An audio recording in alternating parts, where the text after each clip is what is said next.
Hi friends, welcome to Sumer academy.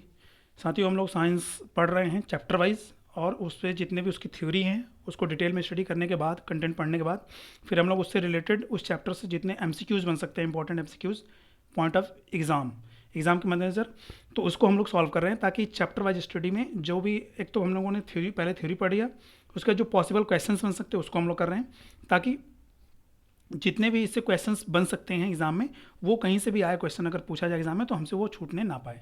ठीक है साथियों। और जैसा कि हम लोग इस चैप्टर हम लोग कर रहे हैं न्यूट्रिशन एंड डाइजेशन, पोषण तथा पाचन, उसमें हम लोग 113 क्वेश्चंस तक सॉल्व कर चुके हैं।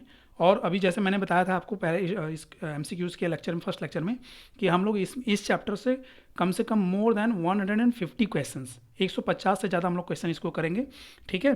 तो इससे क्या होगा कि इसमें जितने भी चांसेस बन सकते हैं एमसीक्यूज़ के, वो सारे के सारे क्या होंगे, वो हम लोग इससे देख सकते हैं। ठीक है। तो इसी क्रम को हम लोग 113 नंबर क्वेश्चंस तक हम लोग पढ़ लिए हैं, देख लिए हैं। आज हम लोग कंटिन्यू फर्दर इसको करेंगे। और साथियों क्षमा करेंगे, बीच में थोड़ा सा 1-2-3 दिन का गैप हो गया है, उसमें और भी वीडियोज़ आपको मिले हैं, करंट अफेयर के भी 1-2 वीडियो मिले हैं। तो साथियों, मैं अभी आपको डेली करंट अफेयर का भी क्लासेस शुरू करने वाला हूँ, तो जो भी साथी अगर इंटरेस्टेड हो तो वो भी आप इसको भी, इस लेक्चर को भी देख सकते हैं। तो आइए हम लोग शुरू करते हैं। क्वेश्चन नंबर 113 के बाद आज का क्वेश्चन हम लोग स्टार्ट करेंगे क्वेश्चन नंबर 114 से। और ये भी पॉसिबल नियर अबाउट आज लगभग आज भी 50 क्वेश्चन के आसपास होंगे, और आज हम लोग 150 से ऊपर का क्वेश्चन पूरा कवर कर लेंगे। ठीक है, ताकि आज ये चैप्टर फाइनल हो जाएगा, उसके बाद फिर हम लोग अगला चैप्टर शुरू करेंगे। ठीक है साथियों, तो चलिए शुरू करते हैं। आइए, तो ये क्वेश्चन नंबर 114 आपके सामने रहा। ठीक है, चलिए।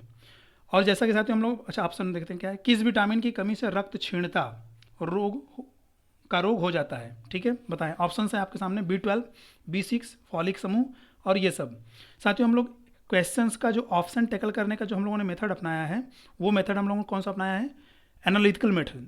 एनालिटिकल मेथड में क्या होता है कि हम लोग जितने भी क्वेश्चंस के ऑप्शंस दिए होते हैं, उसका हर एक ऑप्शन, ऐसा नहीं कि केवल राइट ऑप्शन, हम लोग इसके पहले वाले चैप्टर में जितने भी हम लोग चैप्टर कड़े कंटेंट किए, थ्योरी पढ़ने के बाद हम लोगों ने एमसीक्यू जैसे किया कि केवल क्वेश्चंस पढ़ा, आंसर किया, टिक किया और आगे बढ़ गए। तो उससे क्या होता था कि बस हम लोग थ्योरी में ही पढ़ पाते थे, उसका रिवीजन फिर एमसीक्यूज में नहीं हो पाता था। तो अब इस यहाँ पे एनालिटिकल मेथड में क्या हो रहा है कि हम लोग ऑप्शन वाइज जो है, एक एक ऑप्शन को डिटेल में स्टडी करते चल रहे हैं। तो इससे क्या होगा कि एक बार तो हमारा थ्योरी में हमने पढ़ा ही, उसके बाद आगे फिर हम लोग क्या पढ़ रहे हैं, यहाँ पर भी जो है हम लोग इसका रिवीजन कर ले रहे हैं ऑप्शन वाइज। तो सारा एक क्वेश्चन से देखने में तो क्वेश्चन एक पढ़ रहा है, जैसे क्वेश्चन नंबर 114 को हम लोग पढ़ेंगे, मान लीजिए कोई भी ऑप्शन हो गया, उसको टिक कर लिया, लेकिन जो 3 ऑप्शंस हैं उसको भी हम लोग यहाँ पे डिटेल स्टडी करें, ताकि एक क्वेश्चन में कम से कम 4 से 5 क्वेश्चन तैयार हो जाए। ठीक है, तो चलिए शुरू करते हैं। हाँ, तो बताएं ऑप्शंस आपके सामने। B12, B6, तो बताएं पहला ऑप्शन B12 से कौन सी, B12 की कमी से कौन सा रोग होता है, और B12 का, विटामिन B12 का रासायनिक नाम क्या है?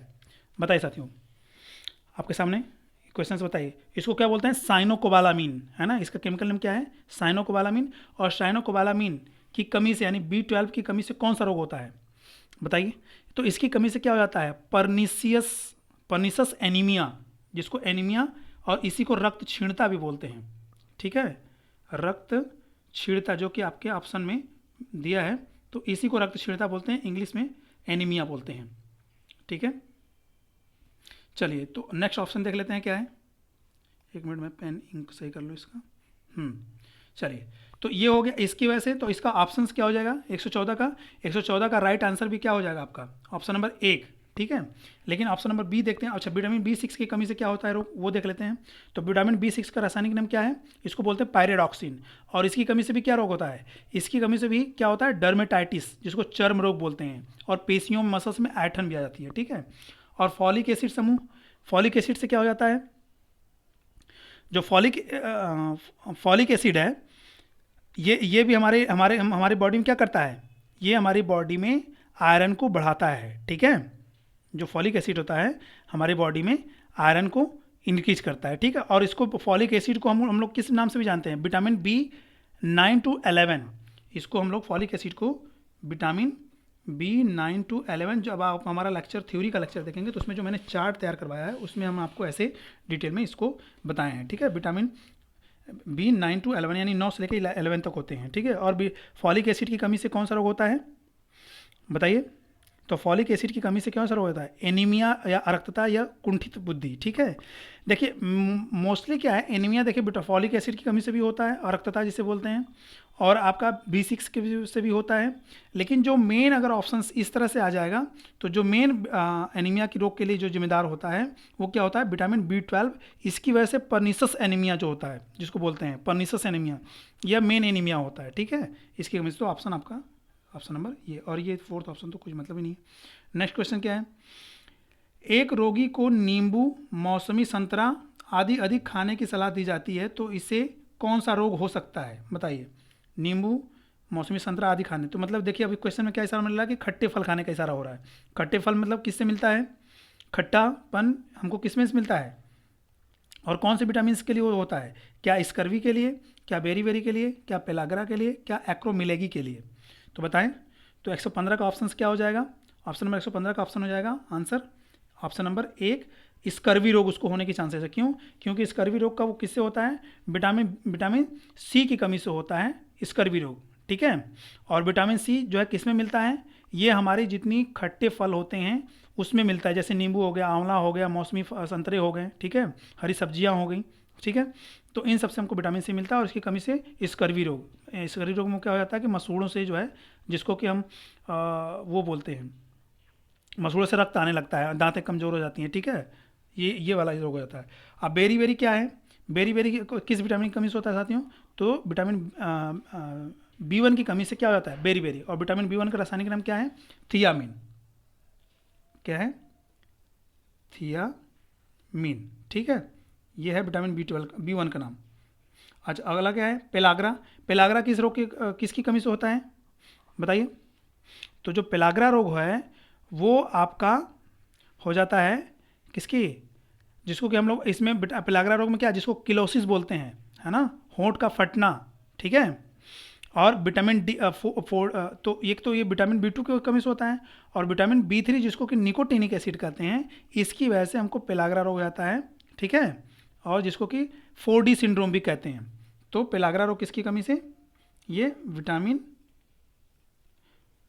B3 की कमी से पेलाग्रा रोग होता है, ठीक है। और इसका रासायनिक नाम क्या है, नियासिन भी बोलते हैं, नियासिन एंड निकोटिनिक एसिड भी होता है, ठीक है। चलिए और कोई है, एक्रोमिलेगी ये छोड़ दीजिए। चलिए नेक्स्ट क्वेश्चन क्या है, क्वेश्चन नंबर 116, आंत में पहुंचते ही भोजन का मिश्रण सबसे पहले किस तरल में होता है, यानी किस तरल में मिलता है आंत में जब पहुंचता है भोजन, तब आंत मतलब इंटेस्टाइन। तो बताइए, क्या पित्त में, क्या आग्नेयाशयी रस में, ठीक है, क्या आंतरिक रस में, और इनमें से कोई नहीं।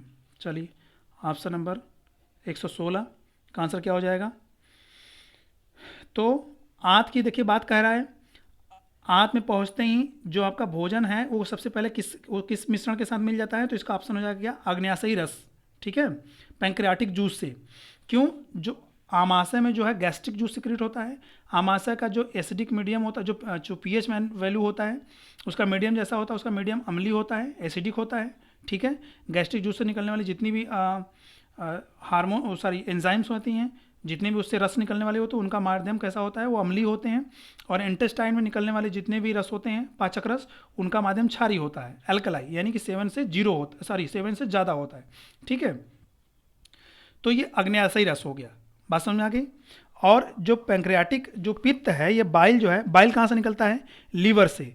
और बाइल साथियों, बाइल में कोई भी पाचक एंजाइम नहीं निकलता है, ये आपको पता होना चाहिए। मैंने बताया है लेक्चर में कि इसमें कोई भी पाचक एंजाइम यानी डाइजेस्टिव एंजाइम नहीं मिलता किसमें, बाइल में। लेकिन इसके अलावा जो बाइल जूस है, यह फैट को पचाने में, इमल्सिफिकेशन करने में, इमल्सिफाइड करने में इसको क्या करता है, बहुत बड़ा रोल प्ले करता है आपका बाइल। और बाइल का भी मीडियम कैसा होता है, बाइल का भी मीडियम क्षारीय होता है, अल्कलाई होता है, यानी कि इसकी pH कितनी होती है, 7.1 से 8.3 तक होती है, ठीक है। तो पित्त हो गया। आंतरिक रस आपको जानना है, इंटेस्टाइनल जूस में क्या है, इंटेस्टाइनल जूस में भी मैंने बताया था कि कितने तरह के, 5 तरह के हार्मोन्स एंजाइम्स निकलती है इंटेस्टाइनल जूस में। कौन कौन सी, पहला तो निकलता है इरेप्सिन, बस मैं बता दे रहा हूँ यहाँ पे कौन कौन सा एंजाइम मिलता है आपको। तो मिलता है इरेप्सिन, दूसरा कौन सा मिलता है, लाइपेज, ठीक है, ये आंतरिक रस की बात चल रही है, ठीक है ना। और इरेप्सिन किसको पचाता है, तो इरेप्सिन पचाता है किसको, आपको पॉलीपेप्टाइड्स को अमीनो एसिड में, ठीक है ना, इरेप्सिन, और लाइपेज किसको पचाता है, फैट को किसमें, फैटी एसिड में, ठीक है। थर्ड जो ऑप्शन वो निकलता है रस, वो निकलता है सुक्रेज, ठीक है। सुक्रेज किसको पचाता है, सुक्रेज जो एंजाइम होता है वो सुक्रोज को यानी केन शुगर को किसमें, ग्लूकोज एंड फ्रक्टोज में डाइजेस्ट करता है। अब माल्टेज जो एंजाइम है वो माल्टोज को किसमें, glucose and glucose, two molecules of the glucose, जिसको क्या माल्ट शुगर भी बोलते हैं, उसमें डाइजेस्ट करता है। और जो अगला क्या था, माल्टेज, माल्टेज। और जो पांचवा एंजाइम साथियों जो आंतरिक रस से निकलता है उसका नाम है क्या, लैक्टोज। और लैक्टोज किसको पचाता है, मिल्क शुगर को, मिल्क शुगर को पचाता है, ठीक है। और किस में पचाता है, मिल्क शुगर को किस में ब्रेक करता है, ग्लूकोज एंड गैलेक्टोज में। यहाँ से साथियों बहुत क्वेश्चंस पूछता है इस पांचों एंजाइम से रिलेटेड कि गैलेक्टोज किसका पचा हुआ रूप है, तो लैक्टोज का। किस एंजाइम के द्वारा पचाया जाता है लैक्टोज, लैक्टेज नामक एंजाइम के, ठीक है। तो ये सब आपको ध्यान रखना है ये इस चैप्टर से। और आपको पता है कि अगर हम परसेंटेज व्यू देखें, एक रेशियो देखें, तो हर एग्जाम में जहाँ साइंस से क्वेश्चन पूछा जाता है उसमें फिजिक्स एंड केमिस्ट्री से सबसे ज़्यादा क्वेश्चन लाइफ साइंस यानी बायोलॉजी से पूछा जाता है। और बायोलॉजी में भी कुछ रिलेटेड मोस्ट जो फेवरेट चैप्टर है, जैसे डाइजेशन हो गया, सर्कुलेटरी सिस्टम हो गया, ठीक है, एक्सक्रीटरी सिस्टम हो गया, रिप्रोडक्टिव सिस्टम हो गया, जितनी लाइफ साइकिल को सर्वाइव करने के लिए जो चलने वाली जो हमारे जीवन से जुड़ी हुई चीज़ें हैं, जो प्रोसेसेस हैं, चैप्टर्स हैं, उससे बहुत ज़्यादा क्वेश्चंस बनता है, जिसमें कि डाइजेशन तो सबसे ज़्यादा मोस्ट इंपॉर्टेंट चैप्टर है, ठीक है। इसलिए साथियों मैं ज़्यादा इस पर इतना ज़्यादा फोकस कर रहा हूँ, इतना ज़्यादा इसको एक एक ऑप्शन को डिटेल में बता रहा हूँ, ताकि आपका एक बार नहीं कई बार रिविजन हो जाए। जो साथी अगर थ्योरी नहीं देख पाए हैं तो इस MCQs वाले चैप्टर क्लास को भी देख करके उनको पूरी थ्योरी की नॉलेज मिल सके, ठीक है, थ्योरी के पढ़ने का अभाव महसूस न हो। तो चलिए ये हो गया, तो इसका राइट आंसर हो गया था, मैंने बता दिया था। क्वेश्चन नंबर 116 का क्या था, क्वेश्चन नंबर 116 का मैंने आपसे बता दिया था क्या, आग्नेयाशयी रस। चलिए नेक्स्ट क्वेश्चन क्या है, क्वेश्चन नंबर 117, वसा पाचक, आइए 117, वसा पाचक एंजाइमों को कहते हैं, यानी जो फैट डाइजेस्टिव एंजाइम होते हैं उनको क्या कहते हैं, प्रोटियोजेस कहते हैं, हाइड्रोलाइजेस कहते हैं, ऑक्सीडेजेस कहते हैं, लाइपेजेस कहते हैं। मैंने ऊपर वाले जस्ट क्वेश्चन में भी बताया आपको कि जो फैट को यानी वसा को पचाने वाले कौन से एंजाइम होते हैं, तो फैट को पचाने वाले कौन सा एंजाइम है, फैट को पचाने वाला एंजाइम है आपका लाइपेज, लाइपेज। और ये किस में पचाता है लाइपेज को, किसमें, fatty acid, fatty acid and glycerol, glycerol में, ठीक है साथियों। तो क्या हो जाएगा इसका आंसर, राइट आंसर क्या हो जाएगा, वसा पाचक एंजाइम कौन सा है, लाइपेज, ठीक है। ऑक्सीडेज क्या है, ये ऑक्सीडाइज करता है, ऑक्सीडाइज मतलब कि तोड़ना इसका भी काम है, ठीक है। लेकिन ये किसी तरह की एक खास तौर से एक जो मेन इंजाइम्स में ये नहीं इंक्लूड किया जाता है, कोई मेन इंजाइम नहीं है, ठीक है। लेकिन इसका भी फंक्शन क्या है, भोजन को डाइजेस्ट करने में, ऑक्सीडाइज भोजन को डाइजेस्ट करने क्या, ये जो मेटाबॉलिक प्रोसेस होते हैं जब किसी चीज़ को जारण भी क्या जहाँ होती है, जब किसी चीज़ को तोड़ करके एनर्जी प्रोवाइड की रिलीज की जाती है तो उसको हम ऑक्सीडेशन बोलते हैं, ठीक है। हाइड्रोलाइजेस क्या है, ये भी एक प्रोसेस है, हाइड्रोलाइजेस ये भी ब्रेकिंग का काम है, ठीक है। ये सब कोई एंजाइम नहीं है हमारी बॉडी में इस तरह के, मतलब जो भी डाइजेशन में रोल प्ले करती हैं। अब प्रोटियोजिस के जो होता है ये भी क्या है, ये भी हमारे डाइजेशन में रिलेटेड बहुत मेन एंजाइम्स में नहीं आता है, ठीक है। चलिए तो ये बस कंफ्यूज करने के लिए तीनों ऑप्शन थे, ये डाइजेशन से इनका कोई बहुत खास रिलेशन नहीं है, ठीक है। नेक्स्ट आपका इसका आंसर हो गया लाइपेज। क्वेश्चन नंबर 118, काइमोट्रिप्सिन की प्रतिक्रिया होती है, काइमोट्रिप्सिन की प्रतिक्रिया कहाँ होती है, ग्रहणी में होती है, आमाशय में प्रोटीन पर होती है, ग्रहणी में क्षारीय माध्यम में प्रोटीन्स पर होती है, ग्रहणी में अम्लीय माध्यम में प्रोटीन्स पर होती है। तो बताइए क्वेश्चन नंबर 118, 118 का आंसर साथियों क्या हो जाएगा। तो अब देखिए काइमोट्रिप्सिन की बात चल रही है, तो अब आपको अगर ये पता होगा कि काइमोट्रिप्सिन हार्मोन जो है वो कहाँ से सिक्रीट होता है तभी तो आप बता पाएंगे, ठीक है। तो मैंने आपको बताया था कि काइमोट्रिप्सिन हार्मोन जो है वो कहाँ से सिक्रीट होता है, तो मैंने बताया था, नाम लिया था साथियों पैंक्रियाज, किसी को याद आ रहा है, पैंक्रियाज जो एंजाइम नामक एंजाइम है उससे, पैंक्रियाज से कौन कौन सी एंजाइम सिक्रीट होती है, मैंने बताया था कि 5 तरह की एंजाइम पैंक्रियाज से सिक्रीट होती है। हमारी बॉडी में 2 ऐसी ग्लैंड हैं, ठीक है, जहाँ से 5 तरह की एंजाइम सिक्रीट होती है। पहला तो क्या, इंटेस्टाइनल जूस से, ठीक है, और अगला क्या है, किससे, पैंक्रियाज से। पैंक्रियाज से भी क्या, पैंक्रियाटिक जूस निकलता है, ठीक है, जिससे 5 तरह की एंजाइम निकलती है। कौन कौन सा, मैं सबका नाम बता दे रहा हूँ। ट्रिप्सिन, ट्रिप्सिन निकलता है जो क्या करता है, प्रोटीन्स को पेप्टाइड्स में तोड़ता है। फिर अगला मैं बाद में बताऊंगा, दूसरे नंबर पे था वो, थ्योरी में अगर देखेंगे तो दूसरे नंबर पे है। फिर तीसरा निकलता है, ये तो पहला हो गया, तीसरा मैं अभी दूसरा बताऊंगा, उसी से आपका आंसर हो जाएगा, ठीक है। तीसरा क्या है, कार्बोक्सी पेप्टिडेज,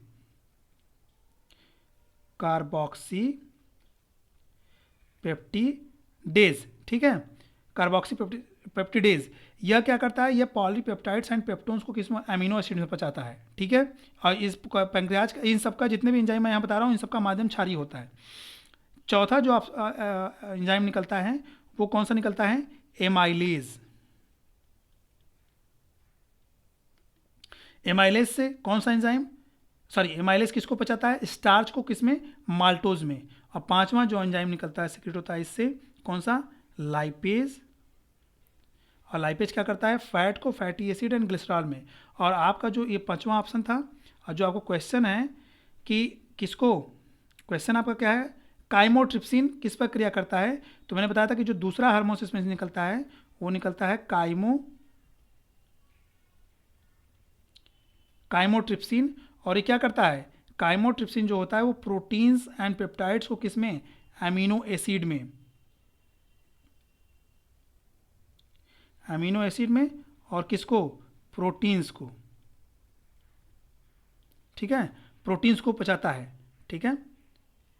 तो आंसर इसका क्या हो जाएगा, तो ये क्या करता है, काइमोट्रिप्सिन की प्रतिक्रिया होती है कहाँ पे, अच्छा मैंने बता दिया कि पैंक्रियाटिक जूस है, पैंक्रियास यानी अग्राशय से निकलती है, ठीक है। तो अब इसका आंसर देखिए, 118 का आंसर क्या है, क्वेश्चन नंबर 118, क्वेश्चन नंबर 118 का आंसर क्या हो जाएगा, ग्रहणी में क्षारीय माध्यम में प्रोटीन्स पर। अब देखिए जो पैंक्रियाज है ये कहाँ से, पैंक्रियाज से निकलता है। तो पैंक्रियाज जो बाइल जो होता है वो कहाँ से क्रिएट होता है, लीवर के द्वारा ग्रहणी में, ठीक है। और पैंक्रियाज भी, इसके जो भी एंजाइम काम करते हैं वो किस में काम करते हैं, इंटेस्टाइन में। और इंटेस्टाइन कहाँ से शुरू होता है, इंटेस्टाइन शुरू होता है डेडूनम,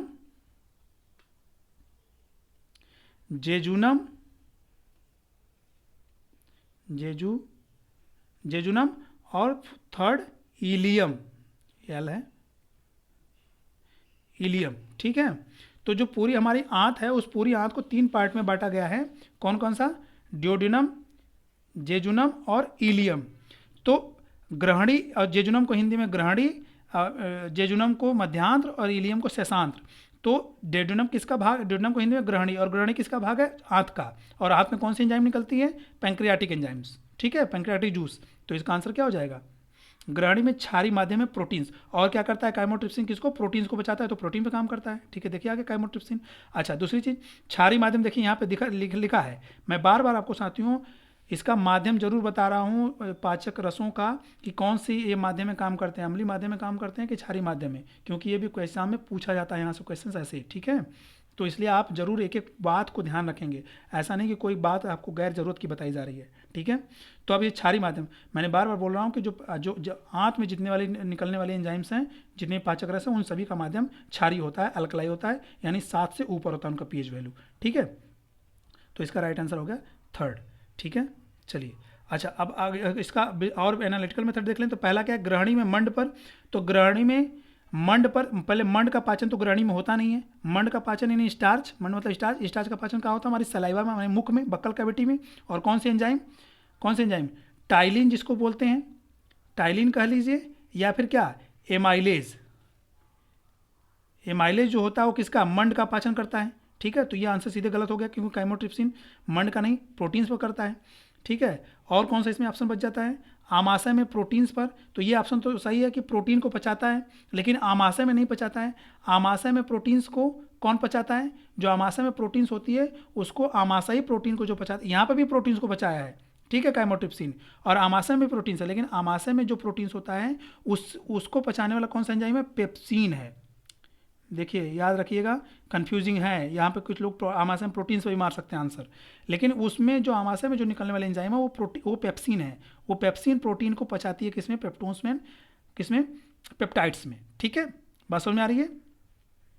अच्छा, दूसरी चीज़ और क्या गलत हो जाएगा कि जो आमाशय का जो पीएच मान होता है वो क्या होता है? आमाशय वाला जो होता है वो अम्लीय होता है, अम्लीय होता है। ठीक है, एसिडिक होता है उसका मीडियम। ठीक है ना, लेकिन यहाँ पे कौन सा माध्यम बोल रहा है? क्षारीय माध्यम। ठीक है, काइमोट्रिप्सिन क्षारीय, पैंक्रियाटिक जूस का क्षारीय, आंत वाला क्षारीय। ठीक है, तो ये भी ऑप्शन गलत हो जाएगा, यानी कि ये भी ऑप्शन गलत हो गया था, ये भी गलत हो गया था। और फोर्थ क्या है? ग्रहणी में अम्लीय माध्यम, ये तो सीधे गलत हो गया, क्योंकि ग्रहणी में माध्यम पाचक रस का माध्यम अम्लीय नहीं होता है, क्षारीय होता है। ठीक है साथियों, तो ये भी गलत हो गया, तो ऑप्शन आपका राइट थर्ड हो जाएगा। देखिए साथियों, एक क्वेश्चन से कितने क्वेश्चन यहाँ पर क्रिएट हुए? कम से कम 5 से 7 क्वेश्चन तैयार हुए हैं। ठीक है, अगर आप ध्यान से देखेंगे, इसलिए हम आपको इस मेथड से क्वेश्चंस करवा रहे हैं। नेक्स्ट क्वेश्चन क्या है? आग्नेयाशयी रस होता है, पैंक्रियाटिक रस होता है, कैसा होता है? अम्लीय होता है, क्षारीय होता है, एंजाइम्स, इन्हीं में से कोई नहीं। तो चलिए, मैं इस पर ज़्यादा टाइम नहीं लूँगा, और ज़्यादा टाइम लेने वाला है भी नहीं। इसका आंसर सीधे आप आंख बंद कर सकते हैं। आग्नेयाशयी रस कैसा होता है बताइए? 119 का आंसर क्या हो जाएगा? तो क्षारीय होता है। अभी हम लोग बार बार पढ़ रहे हैं कि जो आंत वाली जो होती है पाचक रस, उनका माध्यम क्षारीय होता है। Next question, question number 119। Sorry, ये तो हो गया क्षारीय। जहाँ कैरोटीन से विटामिन ए का संश्लेषण होता है वो क्या कहलाता है? त्वचा, रक्त, वृक्क, जिगर। ऑप्शन त्वचा, रक्त, वृक्क, जिगर। बताइए, जहाँ पर कैरोटीन से विटामिन ए का संश्लेषण होता है, ऐसा वो कौन सा स्थान है? Question number 120, 120। अब देखिए साथियों, त्वचा में तो विटामिन ए का संश्लेषण होता नहीं है, तो ये गलत हो गया। रक्त में कोई विटामिन का संश्लेषण नहीं होता है, ये भी गलत हो गया, क्योंकि क्या करता है? रक्त क्या करता है? विटामिनों को क्या करता है? इनका परिवहन करता है। ये परिवहन मतलब एक स्थान से दूसरे स्थान पर ले जाता है, ले आता है रक्त, तो गलत हो गया। थर्ड क्या है? थर्ड का काम है, यहाँ पे कोई सिंथेसिस कुछ काम नहीं होता, कुछ निर्माण का कार्य नहीं होता है, बल्कि क्या, ये बस केवल हमारी क्या है, हमारी बॉडी को, हमारे ब्लड को वृक्क क्या करता है? छानता है, छानने का काम करता है हमारी ब्लड को। ठीक है, इसमें से जो हमारे जो यूरियाटिक जो यूरिया की चीज़ें होती हैं, जो वेस्ट मटेरियल होती हैं ब्लड में से, उनको डायलिसिस मेथड के थ्रू उसमें से जो वेस्ट मटेरियल उनको छान देता है, और ब्लड को वापस हमारी जो किडनी के जो बाउंस कैप्सूल वगैरह हैं वो सब बताएंगे जब चैप्टर रिप्रोडक्शन पढ़ाएंगे, तो वापस कर देता है। तो ना तो ये सिंथेटिक पॉइंट है, ना ये सिंथेटिक पॉइंट है, ना ये सिंथेटिक मतलब निर्माण वाली। यहाँ से ना तो कुछ निर्माण होता है, ना तो यहाँ से, ना तो यहाँ से। हमारे जिगर क्या है? हमारा जिगर यानी लीवर। लीवर तो एक चीज़ नहीं, दो चीज़ नहीं, कई चीज़ों का निर्माण करता है। यह सिंथेसिस का ही काम करता ही है, स्टोरेज का काम करता है, और बाइल जो सिक्रेशन का काम करता है, पाचक रस का एंजाइम का काम करता है। मीन्स पाचक रस में जैसे बाइल का, वो पाचक रस तो नहीं है, लेकिन वो हेल्प करता है फैट को पचाने में, इसलिए मैं बोल रहा हूँ। ठीक है, तो जिगर साथियों, ह्यूमन की बॉडी में जो लीवर है ना, ये बहुत ही मास्टर रोल प्ले करता है, बहुत ही बड़ा इसका रोल है पूरी डाइजेशन वगैरह। समझ रहे हैं? ठीक है, तो क्या हो जाएगा इसका आंसर? इसका आंसर हो जाएगा ऑप्शन नंबर 4, कि जो विटामिन ए का संश्लेषण, जो कैरोटीन के विटामिन ए का संश्लेषण जिगर में होता है, तो option number 4। Next question, question number 121। 121 question क्या है? हाँ, जहाँ पित्त द्वारा वसा का इमल्सीकरण होता है, जहाँ पित्त के द्वारा वसा का इमल्सीकरण, इमल्सिफिकेशन, मैंने बताया था कि इमल्सीकरण क्या होता है। बताइए, किसी को पता है कि इमल्सिफिकेशन क्या होता है? इमल्सिफिकेशन क्या होता है? बाइल के द्वारा, आंसर मैंने बता दिया लग रहा है आगे। अच्छा, अभी बचा हुआ है हाँ, बाइल ही बता, क्वेश्चन में ही है। बाइल के द्वारा फैट का क्या किया जाता है?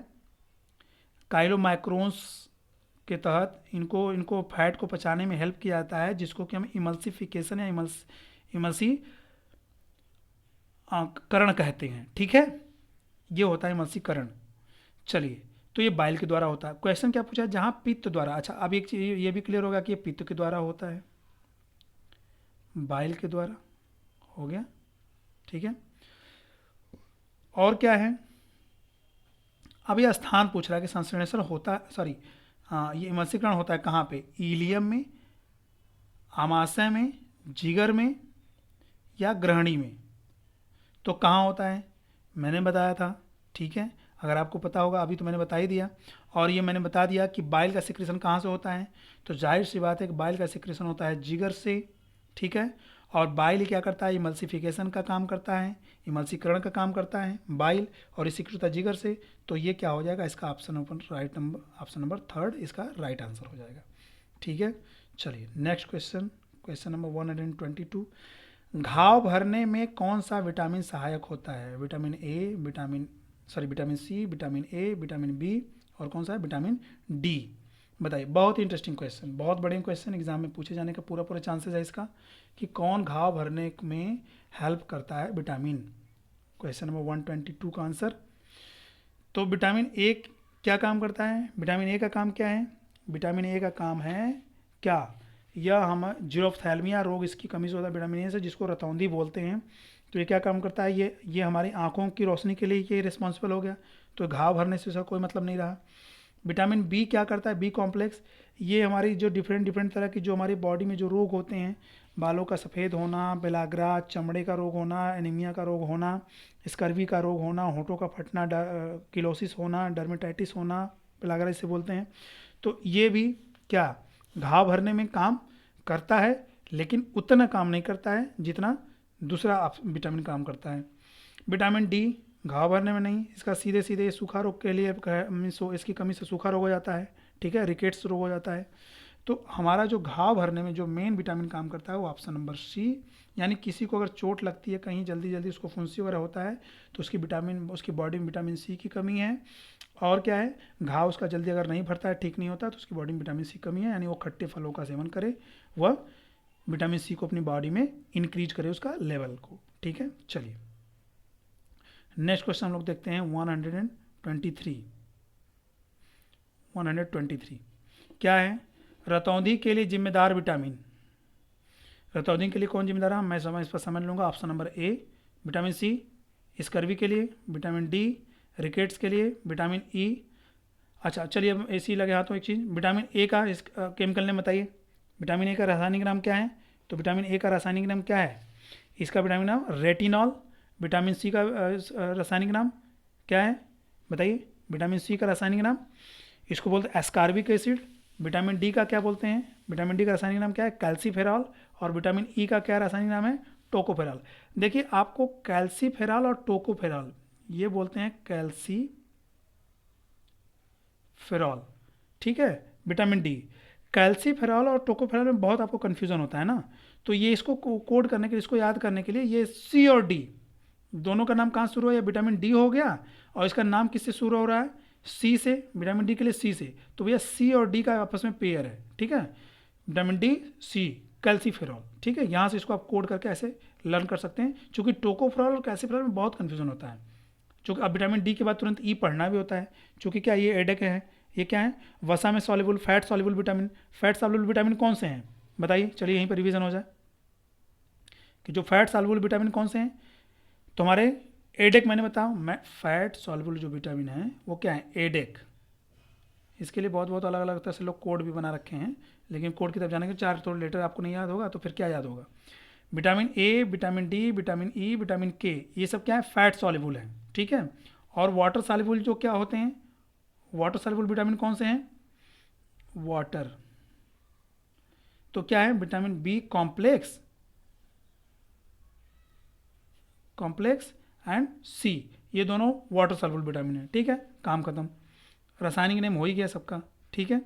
तो विटामिन ई का नाम टोकोफेरॉल, टोको।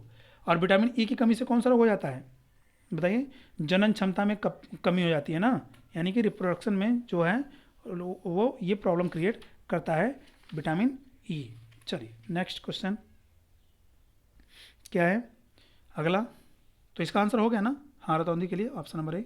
चलिए नेक्स्ट क्वेश्चन क्या है, वसा पर पित्त की प्रतिक्रिया होती है, फैट पर बाइल का क्या प्रतिक्रिया होता है, हार्मोनी, एंजाइमी, अम्ली, अनएंजाइमी। बताइए आंसर। बहुत बढ़िया क्वेश्चन साथियों, बहुत अच्छा क्वेश्चन पूछा है, क्योंकि हम आपको पूरा लेक्चर में बता रहे हैं बार बार कि जो बाइल होता है यह किसी भी तरह से पाचक रस का काम नहीं करता, पचाने का कोई डाइजेस्टिव एंजाइम नहीं ये सिक्रेट करता है, ठीक है, लेकिन ये फैट को पचाने में काम करता है, फैट को जरूर पचाता है, ठीक है। तो किस तरह का इसका एक्शन होता है? क्वेश्चन नंबर 124 बताइए, बहुत इंटरेस्टिंग मजेदार क्वेश्चन। तो अब देखिए, मैं बता रहा हूँ कि यह ना तो पाचन का काम, पाचन में हेल्प करता है, कौन बाइल, सॉरी पाचन में हेल्प करता है लेकिन पाचक जूस नहीं सिक्रेट करता, पाचक डाइजेस्टिव एंजाइम नहीं सिक्रेट करता है। हार्मोन तो कोई मतलब ही नहीं है, सीधे कट गया। पित्त की बात चल रही है तो ये हार्मोन नहीं है ना। एंजाइम निकालता ही नहीं पित्त, एंजाइम का जो बाइल है कोई एंजाइम नहीं है। और अम्ली, अम्ली क्या है? बाइल जो होता है वो निकलता है किससे? लीवर से। बाइल आपका निकलता है लीवर से, और लीवर का जो माध्यम होता है वो क्या होता है? वो क्षारीय होता है, अल्कलाई होता है, यानी इसका पीएच कितना हो? 7.1 से 7.3 होता है, 3 होता है। तो क्षारीय 7 पॉइंट क्या, 8.3 हो जाएगा, 7.1 टू 8.3, ठीक है, क्षारीय हो गया। तो क्या होगा? ये भी कट गया आपका, अम्लीय माध्यम भी कट गया, ये भी गलत, ये भी गलत, ये भी गलत। तो क्या हो जाएगा? अन एंजाइमी होगा इसका ऑप्शंस। कितने लोगों को कंफ्यूज किया होगा? अन एंजाइमी होगा, ठीक है। अगर एग्जाम में आ गया, इसके भी आने के चांसेस हैं, तो आप इसको, इसके लिए अलर्ट रहेंगे, ठीक है। चलिए नेक्स्ट क्वेश्चन क्या है? क्वेश्चन नंबर 125, जहाँ वसाओं, कार्बोहाइड्रेट्स तथा प्रोटीन्स का पाचन होता है, पूरा होता है, उसे वो कौन सा स्थान है? किसका किसका? देखिए पूछ रहा है। वसा का, कार्बोहाइड्रेट्स का, प्रोटीन्स का पाचन पूरा होता है, इसे क्या कहते हैं? बड़ी आंत, छोटी आंत, जिगर, आमाशय। मुझे लग रहा है कि इसके लिए भी आपको टाइम नहीं लगना चाहिए, तुरंत आंसर दे देना चाहिए। बताइए तो। देखिए, छोटी आंत इसका राइट आंसर हो जाएगा, फिर हम लोग डिटेल में आप बाकी ऑप्शंस को बताता हूँ। छोटी आंत। बड़ी आंत का क्या फंक्शन है? बड़ी आंत मोस्टली एब्जॉर्प्शन का काम करता है, अवशोषण के लिए काम करता है। छोटी आंत का पिछला हिस्सा, बड़ी आंत का स्टार्टिंग वाला, ये क्या करते हैं? इसमें से ये अवशोषण काम करते हैं। और बड़ी आंत खासतौर से अवशोषण में क्या, वो क्या करता है? मोस्टली जो काइम, जो बिल्कुल लास्ट में जो अधपचा भोजन जो बिल्कुल अब वो फिशेस के रूप में कन्वर्ट होने वाला है, उसमें जो वाटर होता है ना, वाटर को पूरा सक कर लेता है, पूरा एब्जॉर्ब कर लेता है बड़ी आंत हमारी, ठीक है। जिगर मैंने बता दिया कि जिगर का मेन एक काम है, काम तो इसके बहुत हैं, लेकिन जो मेन सिक्रेशन इसका है, ये बाइल का सिक्रेशन करता है, पित्त का श्रावण करता है, ठीक है। और पित्त क्या करता है? आंत से आई हुई काई में जो अम्लीय माध्यम उपस्थित है उसकी अम्लता को खत्म कर देता है, ठीक है। आमाशय क्या करता है? आमाशय खास तौर से, आमाशय में गैस्ट्रिक ग्लैंड होती है, गैस्ट्रिक जूस जिसे बोलते हैं, वहाँ से एंजाइम निकलती है 3 तरह की आमाशय से। पेप्सिन, जो किसका? पेप्सिन प्रोटीन्स का पेप्टोन्स एंड पेप्टाइड्स बॉन्ड में पचाता है। रेनिन नामक एंजाइम निकलता है जो क्या करता है? कैसिनोजन मिल्क, मिल्क में जो कैसिनोजन प्रोटीन होती है उसको पचाता है, किसमें? किसमें? पैरा कैसिन एंड केसिन में, ठीक है। तीसरा एंजाइम निकलता है गैस्ट्रिक जूस से, लाइपेज, लाइपेज। इसको क्या करता है? कौन? गैस्ट्रिक जूस, जो आमाशय का जो गैस्ट्रिक जूस होता है वो क्या करता है? लाइपेज फैट को फैटी एसिड्स में पचाता है, ठीक है। तो अब देखिए इसका आंसर, अब तीनों चीज़ पूछ रहा है, तो इसका आमाशय क्यों आंसर नहीं होगा ये देखने हैं। बड़ी आंत तो गलत हो गया, क्योंकि उसमें इतनी चीज़ों का वहाँ पे पाचन तो मेन होता ही नहीं है, वहाँ पे अवशोषण होता है, ठीक है, और खासतौर से भी वाटर का। छोटी आंत तो आंसर ये है। जिगर क्या हो जाएगा? इसलिए गलत हो जाएगा कि जिगर में इन तीनों चीज़ों का पाचन तो होता है, पहले तो प्रोटीन्स के नहीं होता, कार्बोहाइड्रेट्स का बिल्कुल नहीं होता है, इन दोनों का तो होता ही नहीं है। वसा का होता है, जो बाइल हेल्प करता है, तो केवल केवल वसा मिल रहा है, ठीक है, तो ये भी गलत हो जाएगा आपका, जिगर भी। तीसरा, आमाशय क्यों गलत होगा? आमाशय इसलिए गलत हो जाएगा क्योंकि यहाँ पे किसका किसका प्रोटीन्स का पाचन तो होता है, मान लीजिए आपका आमाशय में प्रोटीन्स का तो पाचन हो रहा है, ठीक है, और क्या, फैट का भी पाचन हो रहा है, मान लीजिए 1 मिनट के लिए लेते हैं कि लाइपेज का भी पाचन हो रहा है, ठीक है ना। लेकिन यहाँ पे जो कार्बोहाइड्रेट का आमाशय का है ना, ये कार्बोहाइड्रेट का पाचन नहीं हो रहा है आमाशय में, ठीक है, इसलिए आमाशय आंसर गलत हो जाएगा। इसका आंसर हो जाएगा क्या? छोटी आंत। छोटी आंत में देखिए सभी का पाचन होता है, क्यों? अब देखिए मैं तीनों बता दे रहा हूँ। वसा का पाचन कौन करता है? तो वहाँ पर लाइपेज वहाँ पर भी सिक्रेट होता है क्षारीय माध्यम में, और फैट जो क्या करता है? फैट को फैटी एसिड एंड ग्लिसरॉल में पचाता है, कौन? लाइपेज। कार्बोहाइड्रेट आपको चाहिए, तो कार्बोहाइड्रेट कौन कौन पचाता है? देखिए कार्बोहाइड्रेट से माल्टोज शुगर है, कार्बोहाइड्रेट है, लैक्टोज शुगर कार्बोहाइड्रेट है, केन शुगर कार्बोहाइड्रेट है, सब कार्बोहाइड्रेट्स ही तो हैं। हाँ ये है कि ये इसमें मोनोसैकेराइड है, डाइसैकेराइड है, पॉलीसैकेराइड है, ये हो सकता है, ठीक है। और खासतौर से इसमें पॉली क्या, पॉली तो कोई नहीं है, सब डाइसैकेराइड्स ही हैं। अरे आपका केन शुगर डाइसैकेराइड है, माल्टोज डाइसैकेराइड है, लैक्टोज डाइसैकेराइड है, तो है तो सब सैकेराइड, सभी सैकेराइड हैं, सभी कार्बोहाइड्रेट्स ही हैं। तो कार्बोहाइड्रेट का भी पाचन हो गया किसमें? छोटी आंत में। और आपको क्या पूछ रहा है? प्रोटीन्स। प्रोटीन के पाचन के लिए एक एंजाइम निकलती है, इसके लिए इरेप्सिन। किसमें? छोटी आंत में एक एंजाइम निकलती है इरेप्सिन। ठीक है, ये क्या करती है? ये पॉलीपेप्टाइड्स को अमीनो एसिड में कन्वर्ट कर देती है। ठीक है ना, पॉलीपेप्टाइड्स को अमीनो एसिड में। अब किसी को ये लग रहा हो कि सर पॉलीपेप्टाइड्स तो मतलब क्या? अब आप प्रोटीन्स कह रहे हैं, पॉलीपेप्टाइड्स को आप कह रहे हैं, तो क्या है? मैंने बताया था कि जो गैस्ट्रिक जूस का जो पेप्सिन एंजाइम होता है, सॉरी फ्रेंड्स, थोड़ा सा मैं पानी पी लूँ, एक सेकेंड।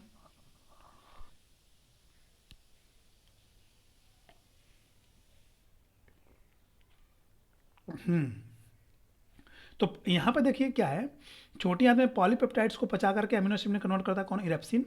तो सीधे प्रोटीन्स को क्यों नहीं पचाता? क्योंकि हमारी हमारी आंत में, आमाशय में, ठीक है, स्टमक में क्या करता है, वहाँ पे एक पेप्सिन एंजाइम है जो सीधे हम डायरेक्ट जो प्रोटीन लेते हैं ना, वो पेप्सिन प्रोटीन को किस में? पेप्टोन्स में एंड पेप्टाइड्स में तोड़ देता है। पॉलीपेप्टाइड्स या पेप्टाइड्स में, पॉलीपेप्टाइड भी आप कह सकते हैं। ठीक है, तो पॉलीपेप्टाइड में तोड़ देता है कौन? वहाँ का जो पेप्सिन है। ठीक है, तो अब ये जो पॉलीपेप्टिन, ये पेप्टाइड्स में टूट जाते हैं। यही पॉलीपेप्टाइड्स जो है जब आगे छोटी आंत में बढ़ता है तो यहाँ पर कौन सा एंजाइम? इरेप्सिन एंजाइम पॉलीपेप्टाइड्स को भी तोड़ करके किस में कन्वर्ट करता है? अमीनो एसिड में। तो देखिए तीनों चीज़ों का पाचन हो गया आपको छोटी आंत में। किसका? वसा का, कार्बोहाइड्रेट का, प्रोटीन्स का। ठीक है, आगे आपको पैंक्रियाटिक जूस भी, जो ट्रिप्सिन एंजाइम होता है वो भी प्रोटीन्स को पेप्टाइड्स में होता है, पेप्टाइड्स में तो तोड़ते हैं, और लास्ट में जो है पेप्टाइड्स अमीनो एसिड में टूटता है। तो यहाँ पे तीनों का आंसर आपको हो जाएगा। Question number 126। साथियों, इतना डिटेल जो है ऑप्शंस पे स्टडी रेयर ही कोई आपको बताएगा। 4 ऑप्शन का मतलब सारा कुछ यहीं से समराइज हो जा रहा है। ठीक है, डाइजेशन से तो कोई क्वेश्चन आपका मिस हो ही नहीं सकता साथियों, हो ही नहीं सकता। ठीक है, नेक्स्ट क्वेश्चन क्या है? 126 हो गया ना? हाँ, 127। पित्त लवणों की वसा पर प्रतिक्रिया क्या होती है? ठीक है, लवणों की वसाओं पर, पित्त का लवणों की वसाओं पर प्रतिक्रिया को क्या कहते हैं? सॉरी, क्या क्वेश्चन है? थोड़ा सा मैं ध्यान से, पित्त लवणों की वसाओं पर प्रतिक्रिया को क्या कहते हैं? पित्त लवण जो होते हैं, बाइल साल्ट की वसा पर जो फैटी एसिड पर जो काम होता है, इसको क्या कहते हैं? ये भी हमको लग रहा है कि किसी को कन्फ्यूजन ज़्यादा नहीं होना चाहिए। जल अवघटन, इमल्सीकरण, साबुनीकरण, सड़न। बताइए तो 127 का। तो सीधी सी बात है, मैं बता रहा हूँ बार बार कि जो वसा को पचाता है, वसा जो पचता है फैटी एसिड एंड ग्लिसरॉल में, किसके द्वारा? अगर वो बाइल के द्वारा पच रहा है, पित्त के द्वारा, जो किसके द्वारा सिक्रेट होता है? जिगर के द्वारा, लिवर के द्वारा। ठीक है, अगर इसके द्वारा यानी कि पित्त के द्वारा जो जिगर द्वारा सिक्रेट किया गया, इसके द्वारा अगर इसका पाचन होता है पचा का, वसा का फैटी एसिड एंड ग्लिसरॉल में, तो इसको हम इमल्सीकरण कहते हैं, इमल्सिफिकेशन कहते हैं। ऑप्शन आंसर इसका सेकेंड, इमल्सीकरण। ठीक है, जल अवघटन कोई मतलब नहीं, हाइड्रोलिसिस। साबुनीकरण या डाइजेशन से कोई मतलब नहीं। सड़न का डाइजेशन से क्या होता है? जब भोजन वो जब लास्ट में जा करके जो है सड़ने से, जब ड्यूडेनम उसमें जब चला जाता है कभी अपेंडिक्स वगैरह में, तो वहाँ पे सड़ता है। प्लस जो जो क्षारी माध्यम होता है वो भी भोजन को सड़ने से बचाता है। एसिड भी जो है भोजन को सड़ने से बचाता है, जम्स को किल करता है। क्षारी माध्यम भोजन को सड़ने से बचाता है। ठीक है, तो ये अलग चीज़ है। 28, हाँ 128। विटामिन सी का कार्य किस में सहायता करने का होता है? विटामिन सी जो होती है ये किस किस कार्य में हेल्प करता है? घाव भरने में, दृष्टि रंगाओं के संश्लेषण में, हड्डी की वृद्धि में, रक्त क्षीणता के उपचार में। बताइए तो 128 का आंसर। 128। चलिए, इसका ऊपर अभी बात हो चुकी है तो ज़्यादा टाइम इसमें नहीं लगना चाहिए आंसर साथियों। तो इसका राइट आंसर क्या हो जाएगा? ऑप्शन नंबर 1, घाव भरने में। अभी बात ऊपर हुई थी कि कौन सा एंजाइम घाव को भरने में हेल्प करता है, तो वही क्वेश्चन है सीधे। दृष्टि रंगाओं के संश्लेषण में तो ये इसका कोई रोल नहीं है विटामिन सी का। ठीक है, वो विटामिन ए से रिलेटेड चीज़ हो जाएंगी। हड्डी की वृद्धि में तो इसका भी कोई काम नहीं है विटामिन सी का, हड्डी की वृद्धि में तो कोई काम करता नहीं ये। ठीक है, रक्त क्षीणता के उपचार में यानी एनीमिया में, तो एनीमिया के लिए कौन सा जो है आपका एंजाइम काम करता है? खासतौर से विटामिन B12 जिसको साइनोकोबालामिन कहते हैं। ठीक है, और कुछ विटामिन आपका कौन सा काम करता है? कुछ विटामिन आपका काम कर जाता है विटामिन B6 जिसे पायरिडॉक्सिन बोलते हैं। ठीक है, और कुछ तो काम कर जाता है फॉलिक एसिड जिसे बोलते हैं। ठीक है, रक्तता। ठीक है ना, ये भी कुछ काम कर जाता है। तो ये चीज़ें होती हैं। चलिए नेक्स्ट क्वेश्चन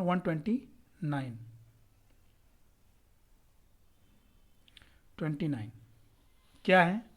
जल में घुलनशील विटामिन होते हैं। देखिए अभी मैं ऊपर बताया था, हमको लगा 2-3 क्वेश्चन से पहले। जल में घुलनशील विटामिन मैंने दो तरह का मैं फिर से बता देता हूँ आपको। वाटर सॉल्युबल जो विटामिन है, वाटर सॉल्युबल वो सिर्फ दो हैं, विटामिन बी एंड सी। और फैट सॉल्युबल जो विटामिन है, फैट वाले, वो है ADEK, vitamin A, vitamin D, vitamin E, vitamin K. और वाटर वाला फिर से लिख देता हूँ, कोई अगर किसी को स्क्रीनशॉट लेना हो तो विटामिन बी एंड सी। अच्छा, आप लोगों को इसको लर्न करने में बड़ा कन्फ्यूजन होता होगा कि कौन सा वाटर सॉल्युबल है, कौन सा फैट सॉल्युबल। जो स्टार्टिंग अभी कर रहे होंगे तैयारी वारी, तो उनको बड़ा कन्फ्यूजन हो, जो जब कन्फर्म होकर के इस पर टाइम देकर के नहीं समझे होंगे। तो मैं एक चीज़ आपको यहाँ पे हिंट्स कर देता हूँ। देखिए, सबसे ज़्यादा मात्रा में दुनिया मतलब हमारे संसार में, यूनिवर्स में क्या पाया जा रहा है, फैट या वाटर? सबसे ज़्यादा मात्रा में सबसे ज़्यादा क्या पाया जा रहा है, अवेलेबल है, तो वाटर है। तो जो वाटर है बेचारा, वो ये तो सबसे बड़ा यूनिवर्सल सॉल्वेंट है ना, सार्वत्रिक घोलक है। सभी चीज़ों को, मोस्टली चीज़ों को, सभी चीज़ों को सॉरी 90% चीज़ों के 99% चीज़ों को ये घोल लेता है। रेशियोज में देखेंगे तो अपने अंदर घोल देता है। कुछ चीज़ें ऐसी हैं जिनको नहीं घोल पाता है। तो ये है तो सबसे ज़्यादा संसार में अवेलेबल हमारे यूनिवर्स में, लेकिन एक कम चीज़ को, विटामिन के रेफरेंस में ये कम विटामिन को घोल पाता है बेचारा, केवल बी और सी, केवल दो ही विटामिन को, ठीक है। लेकिन फैट है मात्रा में कम, लेकिन ये बहुत ज़्यादा विटामिन को घोलता है। विटामिन ए को भी घोलता है, विटामिन डी को भी घोलता है, विटामिन ई को भी घोलता है, विटामिन के को भी घोलता है, ठीक है। तो ऐसे याद करिए कि जो ज़्यादा है वो बेचारा कम को घोलता है, जो कम है वो ज़्यादा को घोल देता है, ठीक है। तो यहाँ से आपको कन्फर्म हो जाएगा, ठीक है। चलिए नेक्स्ट क्वेश्चन 130। तो इसका राइट आंसर क्या हो जाएगा? बी मैंने सी बता दिया ना, तो ऑप्शन इसका हो जाएगा आपका क्या, vitamin option third. Next question है, विटामिन सी होता है क्या एस्कॉर्बिक एसिड, निकोटीनिक अम्ल, फॉलिक अम्ल, सिट्रिक अम्ल? बताइए तो। विटामिन सी, कोई टाइम नहीं लगना चाहिए साथियों, इसमें बिल्कुल कोई टाइम नहीं लगना चाहिए, फटाफट बता दीजिए। एस्कॉर्बिक एसिड, विटामिन सी, ठीक है। निकोटीनिक को क्या बोलते हैं? Vitamin B3। फॉलिक एसिड को क्या बोलते हैं? मैंने बताया कि विटामिन 9 to 11, ठीक है। और सिट्रिक अम्ल कोई बता पाएगा क्या?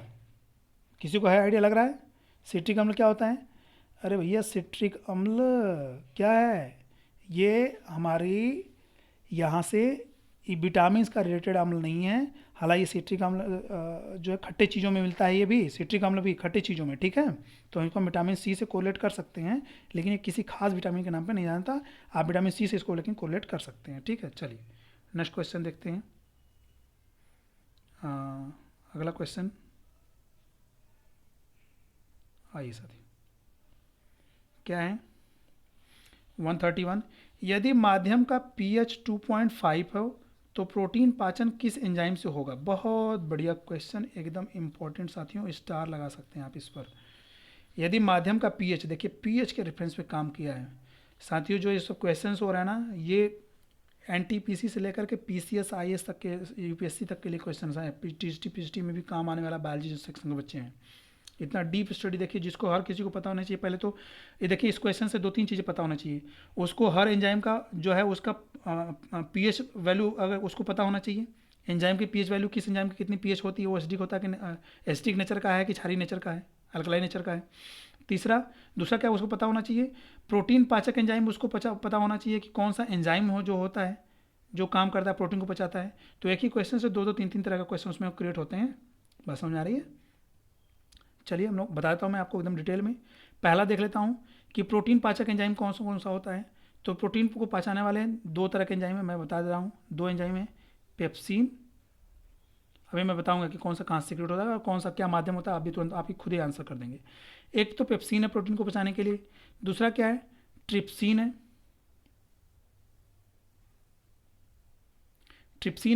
ठीक है। और तीसरा क्या है, इरेप्सिन है। 3 तरह का है, ठीक है। अब देखिए, यह जो सीक्रेट होता है पेप्सिन, यह सीक्रेट होता है आमाशय से।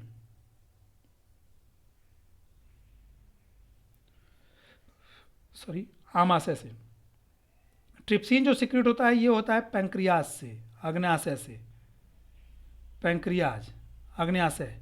इरेप्सिन जो सीक्रेट होता है ये सीक्रेट होता है आपका इंटेस्टाइन से, आंत से, इंटेस्टाइन, ठीक है। अब देखिए यहीं पे थोड़ा सा मैं क्लियर कर दे रहा हूँ। जो आमाशय का pH होता है वो होता है pH हमेशा इसका होता है क्या बिलो द 7 से कम होता है ना, 7 से कम होता है इसका पीएच, ठीक है। और जो पैंक्रियाज और जो ये इंटेस्टाइन होती है, इन दोनों का माध्यम क्षारीय होता है, यानी कि मोर देन 7 होता है, ठीक है।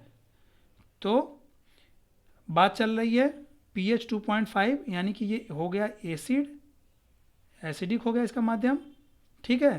प्रोटीन पचाने के लिए तो एसिडिक माध्यम में प्रोटीन पाचक एंजाइम कौन सा है, वो है पेप्सिन।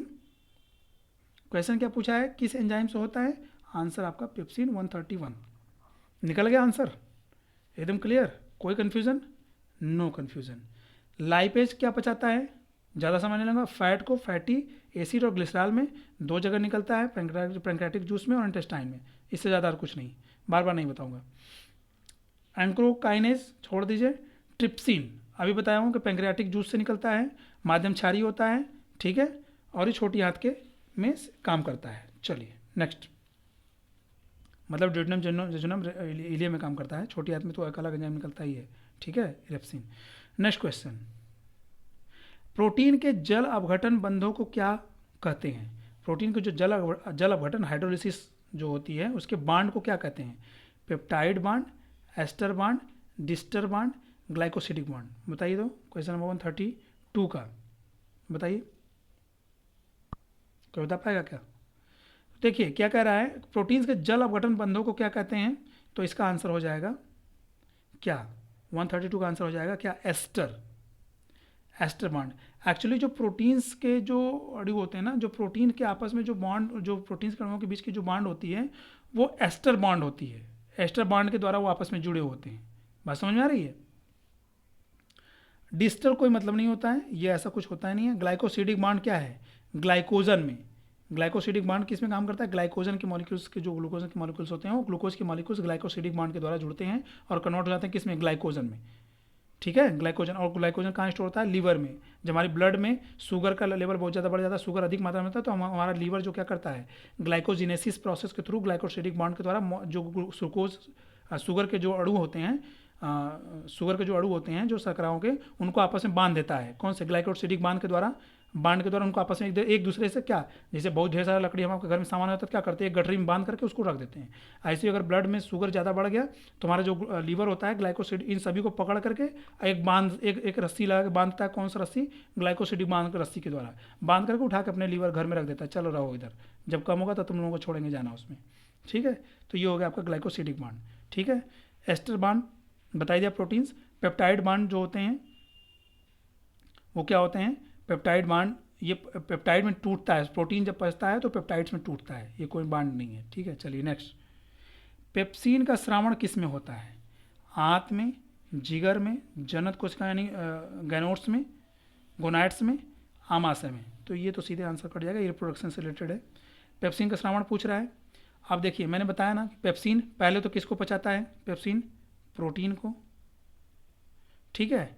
जिगर केवल बाइल का सिक्रेशन, ठीक है, तो जिगर गलत हो गया। आमाशय क्या करता है, प्रोटीन को पचाने वाला एंजाइम सिक्रेट करता है प्रोटीन को। आंत भी प्रोटीन को कई तो 5 एंजाइम सिक्रेट करता है आंत, जिसमें कि पेप्सिन नामक एंजाइम तो निकलता नहीं यहाँ से। आंत से जो प्रोटीन को पचाने वाला एंजाइम निकलता है वो कौन सा, इरेप्सिन निकलता है, ठीक है। तो ये आंसर गलत हो जाएगा। जिगर गलत हो जाएगा, ये बाइल का सेक्रेशन। गोनाइड्स तो सीधे गलत है, रिप्रोडक्शन से रिलेटेड है। पेप्सिन जो है प्रोटीन को पचाता जरूर है, लेकिन ऑप्शन नंबर 4 सही हो जाएगा, क्योंकि आमाशय से ही पेप्सिन निकलता है और जो क्या करता है, प्रोटीन को पचाता है। इसका माध्यम क्या होता है, एसिडिक होता है, अम्लीय होता है। चलिए नेक्स्ट क्वेश्चन 134, वसाओं का इमल्सीकरण लाभ किस पीएच पर होता है। वसाओं का जब इमल्सीकरण किया जाता है तो किस, देखिए साथियों पीएच पे बार बार क्वेश्चंस आने लगा है, कितने क्वेश्चंस पीएच पे आ गए जो मैं बार बार आपको बता रहा हूँ। इमल्सीकरण क्या कहलाता है, इमल्सीकरण जब बाइल जो हमारा, जब वसाओं का बाइल के प्रेजेंस में जो किसके द्वारा सिक्रेट किया जाता है, लीवर के द्वारा। बाइल जब लीवर के द्वारा सिक्रेट किया हुआ बाइल वसा के इमल्सीकरण में जब हेल्प करता है तो उसको हम क्या कहते हैं, वो इमल्सिफिकेशन कहते हैं, इमल्सीकरण कहलाता है। और इसका जो पीएच का नेचर होता है, इसका पीएच होता है 7.12 क्या 8.3 3। अब मुझे खुद ही नहीं बताना है कि इसका माध्यम कैसा होगा, मुझे लग रहा है आप खुद ही पकड़ लेंगे। क्या हो जाएगा इसका माध्यम, ये इसका मतलब कि ये हो गया आपका क्षारी। ठीक है, चलिए तो ऑप्शन क्या होगा इसका, पता चल गया ना, पीएच। अच्छा पीएच पूछ रहा है, तो वसाओं का क्या होगा, 8 होगा, 6 होगा, 9 होगा, 3 होगा। तो बताइए तो 134 का आंसर 134। तो मैंने इसका पीएच बताया हूँ क्या, 7.12, कितना बताऊँ 8.3। ठीक है, तो 8 से ऊपर जा रहा है तो ये नहीं हो पाएगा, 6 तो सीधे एसिड हो जाएगा, 3 एसिड हो जाएगा। तो यही दो ऑप्शन बच रहा था, 8 और 9। तो क्या हो रहा है कि इसका आंसर 9 हो जाएगा। ठीक है, क्यों, क्योंकि ये 8 से ऊपर जा रहा है, कभी कभी ये 8.3 से भी ऊपर चला जाता है, 4, 5 भी चला जाता है ना, 4 भी आता है, 5 भी आता है, तो ये 9 की तरफ बढ़ रहा है। ठीक है, 8 से नीचे 8 से नीचे आने का तो कोई चांस ही नहीं है। ठीक है, तो इसलिए 8 नहीं होगा, 9 होगा। 135, यकृत का इनमें से कौन सा एक कार्य है, यकृत इसमें से कौन सा एक कार्य करता है, बताइए तो किस में से। पाचक एंजाइमों का श्रावण करता है क्या, ठीक है, हीमोग्लोबिन का संश्लेषण करता है क्या साथियों, और जिसका इस 2 ऑप्शन छूट गया क्या, साथियों इसका 2 ऑप्शन छूट गया। मैं इसका क्वेश्चन अभी देख लेता हूँ। 135 क्वेश्चन है ना, मैं अभी आपको क्वेश्चन देख करके बता रहा हूँ, 1 मिनट मैं ऑप्शन ऐसे और बोल के बता रहा हूँ। 135 क्वेश्चन है ना, क्वेश्चन नंबर 135, 2 ऑप्शन मैं आपको पढ़ के बता रहा हूँ, मुझे ध्यान नहीं दिया था। हाँ चलिए, देखिए 2 हो गया ऑप्शन आपके सामने, पाचक एंजाइमों का श्रावण, हीमोग्लोबिन का श्रावण, और क्या है, एक है फोर्थ में, मैं थर्ड देख लेता हूँ, डालता हूँ, यूरिया का श्रावण, और चौथा ऑप्शन हो जाएगा आपका क्या, मूत्र का श्रावण, श्रवण नहीं है श्रावण।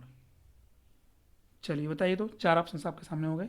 यकृत में से कौन सा काम करता है बताइए, क्या ये पाचक एंजाइमों का, हीमोग्लोबिन का, यूरिया का, मूत्र का, किसका श्रवण करता है इन चारों में से, बताइए तो। यकृत 135, क्वेश्चन नंबर 135 का आंसर बताइए। तो जो ये यकृत जो होता है वो किसका श्रवण करता है, वो यूरिया का श्रवण करता है। ऑप्शन नंबर 3 हो जाएगा सही आंसर, यूरिया का श्रवण करता है कौन, हमारा यकृत। यही से तो यूरिया बनता है यकृत से, जो हमारी किडनी क्या करती है, उसमें से यूरिया को एब्जॉर्ब कर लेती है, सोख लेती है, मीन्स अवशोषित कर लेती है, जब ब्लड हमारा किडनी में से होकर के जाता है, तभी डायलिसिस के माध्यम के थ्रू। ठीक है, चलिए नेक्स्ट क्वेश्चन। हीमोग्लोबिन का संश्लेषण, तो ये हमारी आरबीसीज, हीमोग्लोबिन का संश्लेषण आरबीसीज में होता है। पाचक एंजाइमों का श्रवण क्या है, यकृत में तो होता ही नहीं, यकृत में तो कोई डाइजेस्टिव एंजाइम्स नहीं होते हैं। सॉरी 1 मिनट साथियों, मैं पानी जरा,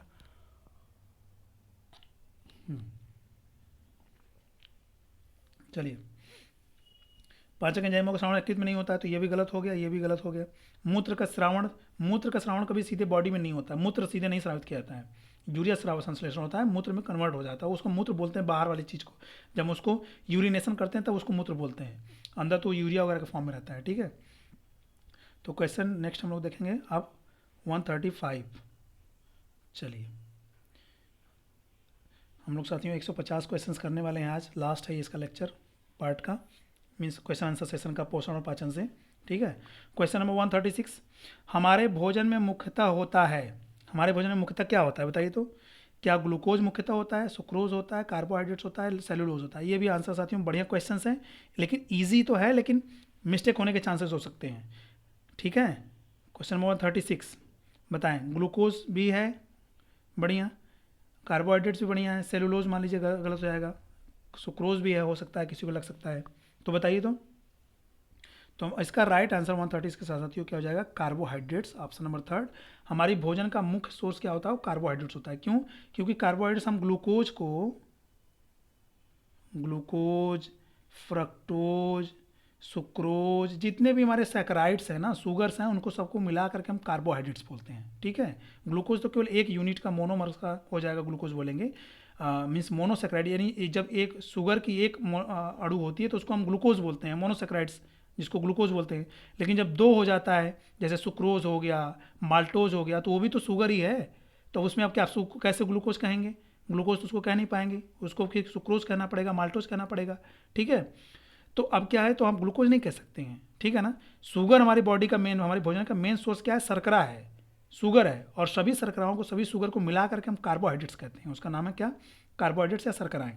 ठीक है, तो इसका ऑप्शन हो जाएगा ये। सुक्रोज क्या है, ये नहीं खाएगा, क्योंकि सुक्रोज भी क्या हो, गलत हो जाएगा। क्यों गलत होगा ये भी गलत होगा, क्योंकि ये मोनो होता है, ठीक है, ये डाई होता है, ठीक है, डाइसैकेराइड। तो क्या बस केवल हमारी भोजन का मुख्य सोर्स एक मीन्स एक अणु वाला शुगर होता है, शर्करा होती है क्या, केवल दो अणु वाले शर्करा होती है ना, नहीं भैया, पॉलीसैकेराइड वाली भी शर्करा होती है। ठीक है, बात समझ में आ रही है। तो ये चीज़ है, तो इसका आंसर है सेलुलोज। तो हमारी बॉडी में ये प्लांट सेल में सेलुलोज मिलता है, ये पॉलीसैकेराइड है, ये सेलुलोज। तो एनिमल बींग्स में मोस्टली ये मिलता नहीं है 99% केस में। चलिए नेक्स्ट क्वेश्चन 137, किस विटामिन की कमी से रिकेट्स का रोग होता है। Vitamin A, vitamin B, vitamin C, vitamin D. हमको किसी को बताना नहीं पड़ेगा, सीधे आंसर बताता हूँ फट से। ऑप्शन नंबर 4 यानी कि डी की कमी से कौन सा, रिकेट, सूखा रोग जिसे बोलते हैं, जो मोस्टली खासतौर से किसमें, बच्चों में मिलती है। और ये और सूखा रोग के लिए जिम्मेदार कौन सा विटामिन है, विटामिन डी। और इसका सोर्स क्या है, सूर्य के प्रकाश इसका स्रोत है। जो रेड कलर वाली जो सूर्य की लाइट होती है मॉर्निंग वाली, ठीक है, और इवनिंग वाली, तो उसमें ज़्यादा विटामिन डी का मिलने के चांसेस होते हैं। दूसरा क्या है, विटामिन डी का सोर्स क्या है, मक्खन से भी मिलता है, दूध में मिलता है, मांस में मिलता है, मछली के तेल जिसे बोलते हैं, कॉड ऑयल जिसे बोलते हैं, गुर्दा, किडनी जिसको बोलते हैं, अंडे, इसमें भी विटामिन डी मिलती है। तो ये सब क्या है। और विटामिन डी का रासायनिक नाम क्या है इसका, कैल्सीफेरॉल,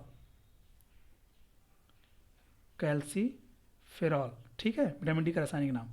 और विटामिन ए का सोर्स क्या है, कहाँ कहाँ से मिलता है, अंडे से, मक्खन से, घी से, मछली के तेल से, काढ़ा से, गाजर से, हरी सब्जियों से, ठीक है। इसका रासायनिक नाम रेटिनॉल, ठीक है। कमी से कौन सा रोग, रतौंधी रोग। विटामिन बी1, इसमें बी कॉम्प्लेक्स ढेर सारे हैं तो इसको नहीं बताना है, क्योंकि सबको बताना पड़ा। विटामिन सी क्या है, स्कर्वी रोग इसकी कमी से हो जाता है। और जो है इसका रासायनिक नाम क्या है, स्कॉर्बिक एसिड है। कैसे मिलता है, खट्टे फलों से, नींबू, संतरा, मौसमी संतरे, हरा सब्जियाँ, ठीक है, ये सब में मिलता है। कमी से रोग बता ही दिया, इसका स्कर्वी रोग हो जाता है, ठीक है। चलिए नेक्स्ट क्वेश्चन 138, एस्कॉर्बिक अम्ल का उच्च स्रोत क्या है, सबसे हाई पावर है किस में, मतलब कहें कि हाई पावर वाली जो है एस्कॉर्बिक अम्ल किस में होता है, आलू में होता है, नारंगी में होता है, केला में होता है, आम में होता है, बताइए तो सबसे ज़्यादा किस में होगा। 138 ऑप्शंस के अकॉर्डिंग आपको जाना है। तो जान ही रहे हैं कि आलू में क्या मिलता है, आलू में तो स्टार्च मिलता है इसलिए गलत हो गया। केला में क्या मिलता है, कार्बोहाइड्रेट्स मिलता है इसलिए गलत हो गया। आम में क्या मिलता है, इसमें विटामिन सी मिलता है लेकिन बहुत लेस अमाउंट मिलता है, ठीक है, तो इसलिए ये भी गलत हो जाएगा। तो नारंगी ऑप्शन हो जाएगा, ऑप्शन नंबर 2, क्योंकि ये खट्टे फलों में आता है, मौसमी संतरा या नारंगी, इसमें विटामिन सी बढ़िया से मिलता है ऑप्शन के अकॉर्डिंग। ऐसा सबसे प्रचुर मात्रा में विटामिन सी मिलता है आंवला में, ठीक है, फिर नींबू में, फिर इमली में, ऐसे, ठीक है। लेकिन सबसे बेस्ट सोर्स क्या है विटामिन सी के लिए, आंवला। एस्कॉर्बिक अम्ल मतलब क्या है, एस्कॉर्बिक अम्ल मतलब क्या है, विटामिन सी, ठीक है। चलिए नेक्स्ट 139, क्या होगा भाई, क्या होगा बताइए तो, क्या होगा यदि किसी व्यक्ति का पित्ताशय हटा दिया जाए, यानी उनका गाल ब्लडर काट के हटा दिए। भैया किसी का गाल ब्लडर काट के हटा दोगे तो क्या होगा भाई, मैंने थ्योरी में बहुत बढ़िया समझाया इसको, किसी को कन्फ्यूजन नहीं होना चाहिए। क्या हो जाएगा, वसा पाचन असंभव होगा, कायम की अम्लीयता ग्रहणी में बनी रहेगी, वसा का आंशिकरण नहीं होगा। ये सब मैंने बड़ी आंत में जब बताया था, स्वांगीकरण, अवशोषण, एसिमिलेशन, सॉरी, स्वांगीकरण मतलब अवशोषण।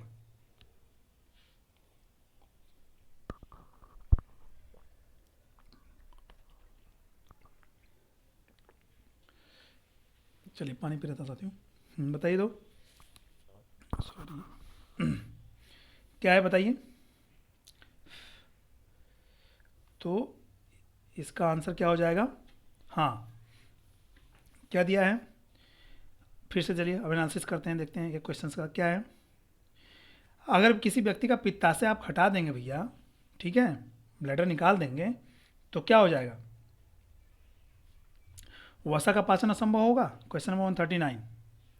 तो चलिए इसका सीधे पहले आंसर बता देता हूँ कि इसका आंसर हो जाएगा ये सभी। कुछ लोग बड़ा कंफ्यूज हो रहे होंगे, अरे कौन सा है, ये भी होगा वो होगा। देखिए क्या क्या है अभी सभी में, आप देखते हैं कि क्या क्या है सभी में। वसा का पाचन असंभव, उसकी बॉडी में वसा बिल्कुल जो है असंभव हो जाएगा उसका पचना। क्यों, क्योंकि वसा का पाचन जो होता है किसकी वजह से, लाइपेज की वजह से होता है, लाइपेज एंजाइम पचाता है, ठीक है।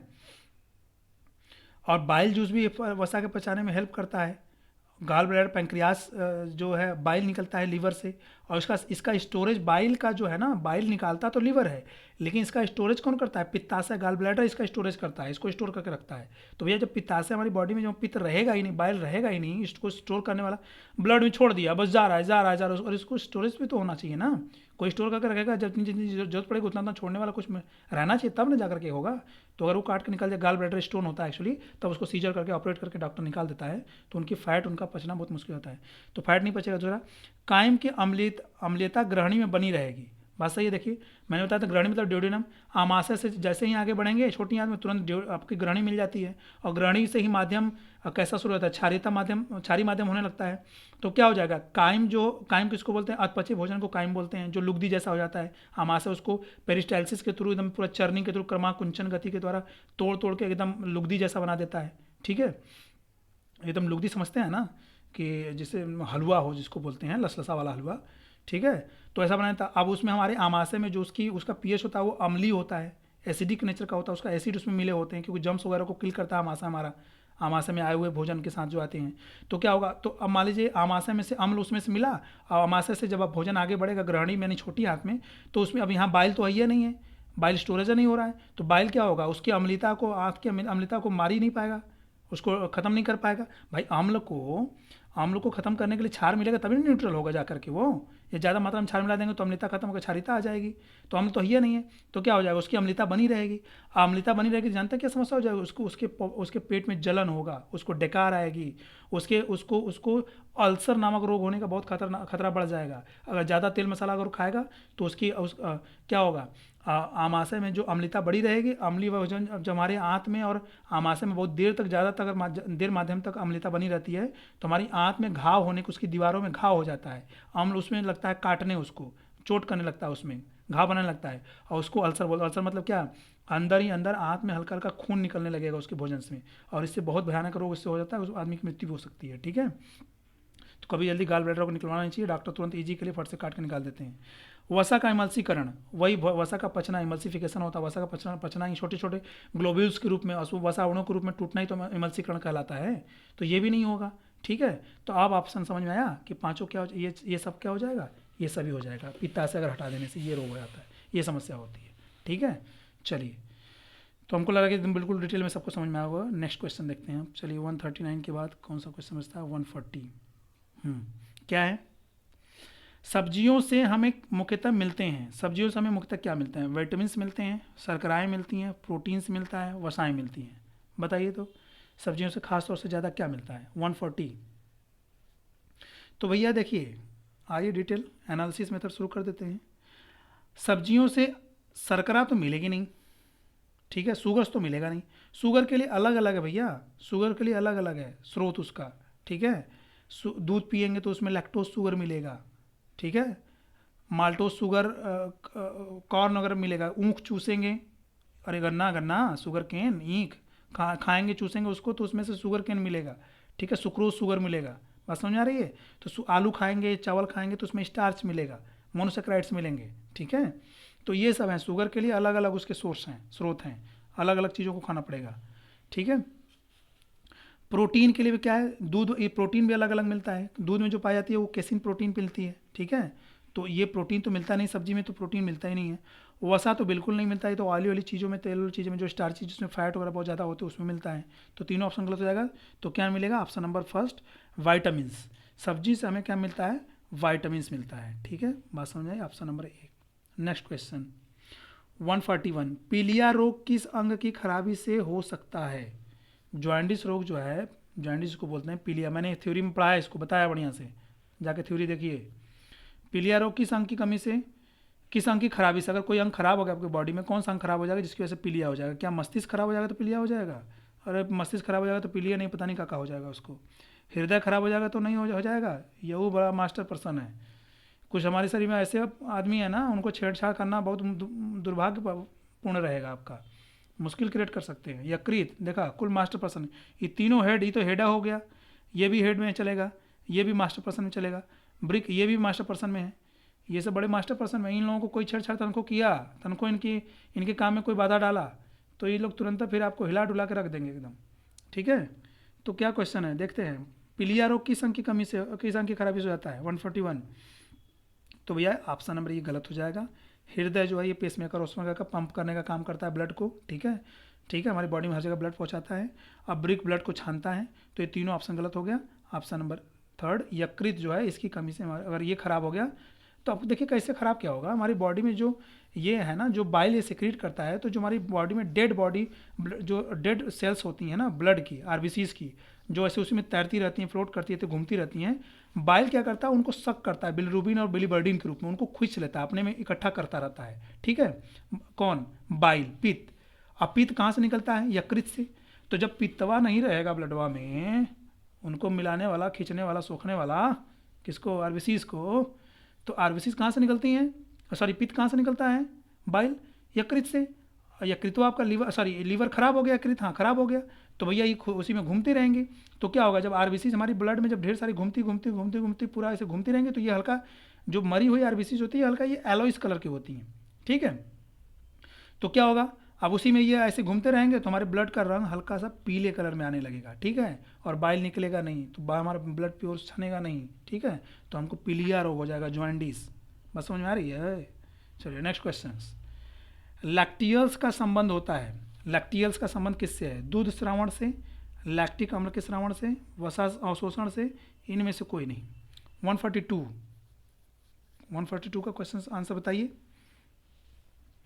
लैक्टियल्स क्या है? किसी को कोई आइडिया?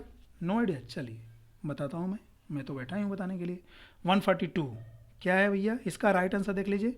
वसा अवशोषण में इसका काम है, संबंध है लैक्टियल्स का, ठीक है। फैट का ये पाचन करता है। लैक्टिक एसिड की तरह लैक्टिक अम्ल से समझ में आ रहा है कि लैक्टिक अम्ल दूध वाले से समझ में आ रहा है, लिंक कर रहा है ना मिल्क वाले से, तो वही लैक्टियल्स को दूध से मत कोरिलेट कर दीजिएगा, ठीक है, दूध श्रावण से। ये वसा के अवशोषण में काम करता है लैक्टियल्स, मैंने थ्योरी वाले क्लास में देखा है, बढ़िया से समझाया है, आप उसमें जा करके देख लीजिए, ठीक है, कुल कन्फ्यूजन दूर हो जाएगा आपका। चलिए नेक्स्ट क्वेश्चन नंबर क्या है भैया? 143। आमाशय में जट, हम लोग चरम सीमा की ओर बढ़ रहे हैं, चरम सुख नहीं, चरम सीमा, ठीक है, चरम सीमा की ओर बढ़ रहे हैं आगे। आमाशय में जठर रस तथा अम्ल के श्रावण से प्रेरित करने वाला पदार्थ, अम्ल के श्रावण को प्रेरित करने वाला पदार्थ कौन है? यानी आमाशय में देखिए, अब यही किसी करता है कि जठर रस, गैस्ट्रिक जूस उसको इंग्लिश में बोलते हैं, गैस्ट्रिक जूस, ठीक है। तो आमाशय में जठर रस तथा अम्ल के श्रावण को प्रेरित करने वाला कौन सा पदार्थ है? बताइए तो। क्या गैस्ट्रीन, क्या हिस्टामिन, क्या एसिटिलकोलिन, इनमें से दो, इनमें से केवल दो। तो ऐसा कोई ऑप्शन थोड़ी था कि इनमें से दो, कौन कौन सा दो छाटेंगे भैया? तो ये तो सीधे हटा दीजिए, इसको बाहर कर दीजिए। 143 का आंसर क्या होगा? ठीक है, देखिए फंसीएगा अभी, मैं जो बाहर किया हूँ, बताइए तो आमाशय में जठर रस और अम्ल के श्रावण को प्रेरित करने वाला जो काम पदार्थ है ना, वो ना तो गैस्ट्रीन है, ना हिस्टामिन है, ना एसिटिलकोलिन है 143, बल्कि क्या हो जाएगा इसका आंसर? तो इसका आंसर 143 का हो जाएगा ऑप्शन नंबर 4, इनमें से दो। और इनमें से दो कौन कौन सा? इनमें से दो हो जाएगा गैस्ट्रीन और हिस्टामिन, ठीक है, सॉरी हिस्टामिन नहीं, एसिटिलकोलिन, ठीक है। चलिए नेक्स्ट क्वेश्चन। आग्नेयाशय में अग्न्याशयी रस तथा हार्मोन्स का श्रावण करती है 144। अग्न्याशय में अग्न्याशयी रस, पैंक्रियाज में पैंक्रियाटिक जूस और हार्मोन्स का श्रावण कौन करती हैं? समान कोशिकाएं, विभिन्न कोशिकाएं, और भिन्न समयों पर समान कोशिकाएं, और इनमें कोई उत्तर नहीं है। बताइए 144 का आंसर। तो क्या हो जाएगा इसका राइट आंसर 144 का? विभिन्न कोशिकाएं, ऑप्शन नंबर 2। क्या करती है? विभिन्न कोशिकाएं जो होती हैं वो क्या करती हैं? हार्मोन्स का और अग्न्याशयी रस का श्रावण करती। चलिए नेक्स्ट क्वेश्चन 43 क्या है? 145 क्या है? आंतरीय श्लेष्मा की ग्रंथिल कोशिकाओं को श्रावण हेतु उत्तेजित करने वाला पदार्थ कौन सा है? गैस्ट्रीन, पित्त, काइम की HCl, और क्या है? किलोसिस्टोकाइनिन। बताइए तो। आंतरी श्लेष्मा की ग्रंथि कोशिकाओं में को श्रावण हेतु उत्तेजित करने वाला पदार्थ कौन सा है? तो कौन? तो ये जो कायम का जो HCl है ना, आंतरी रस मतलब इंटेस्टाइनल जो म्यूकोसा होती है उसमें से जो है कोशिकाओं को ग्रंथिल कोशिकाओं को श्रावण होती है, जिसमें जो ग्लैंड सेल्स होती हैं उनमें से सिक्रीशन के लिए कौन उत्तेजित करता है? तो जो कायम का HCl है ना, जब HCl ड्यूडेनम में छोटी आंत में जब एंटर करता है आमाशय से, तो जो छोटी आंत की जो ग्लैंड सेल्स होती हैं वो तुरंत एक्टिव हो जाती हैं एसिड के प्रेजेंस में, ठीक है, एक्टिव हो जाती हैं और ये तुरंत जो है क्या जो है इंटेस्टाइनल म्यूकस को सिक्रीट करना शुरू कर देती हैं, ठीक है। और गैस्ट्रिन क्यों गलत हो जाएगा? गैस्ट्रिन जो है ये आमाशय का पार्ट है, गैस्ट्रिक ग्लैंड्स, ठीक है, तो ये गलत हो जाएगा। पित्त क्या है? लीवर का पार्ट है, इसलिए गलत हो जाएगा। किलोसिस्टोकाइनिन ये हमारे किसमें, ये आदत का सब्जेक्ट नहीं रह गया, इसलिए ये भी गलत हो जाएगा। नेक्स्ट क्वेश्चन 146 क्या है? सक्कस एंटेरिकस किसका दूसरा नाम है? ये भी क्वेश्चन ऊपर हम लोगों ने कर लिया, रिपीटेड क्वेश्चन है। चलिए बताइए तो, सक्कस एंड एंटेरिकस क्षुद्रांत एवं सीकम के मिलन स्थल का स्थान का, यानी क्षुद्रांत यानी सुकम, ठीक है। सीकम क्या है? मैंने बताया था कि छोटी आंत और बड़ी आंत, छोटी आंत को भी 3 पार्ट में हम बांटते हैं, डेडुनम,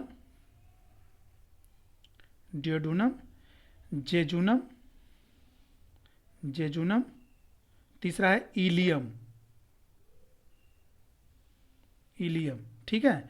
तो छोटी आंत को भी 3 पार्ट में, DJI, duodenum, jejunum, ilium.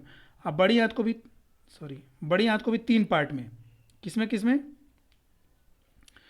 Colon, caecum, colon, rectum, ठीक है। तो ये हो गया, तो वही कह रहा है कि क्षुद्रांत का सीकम, ठीक है।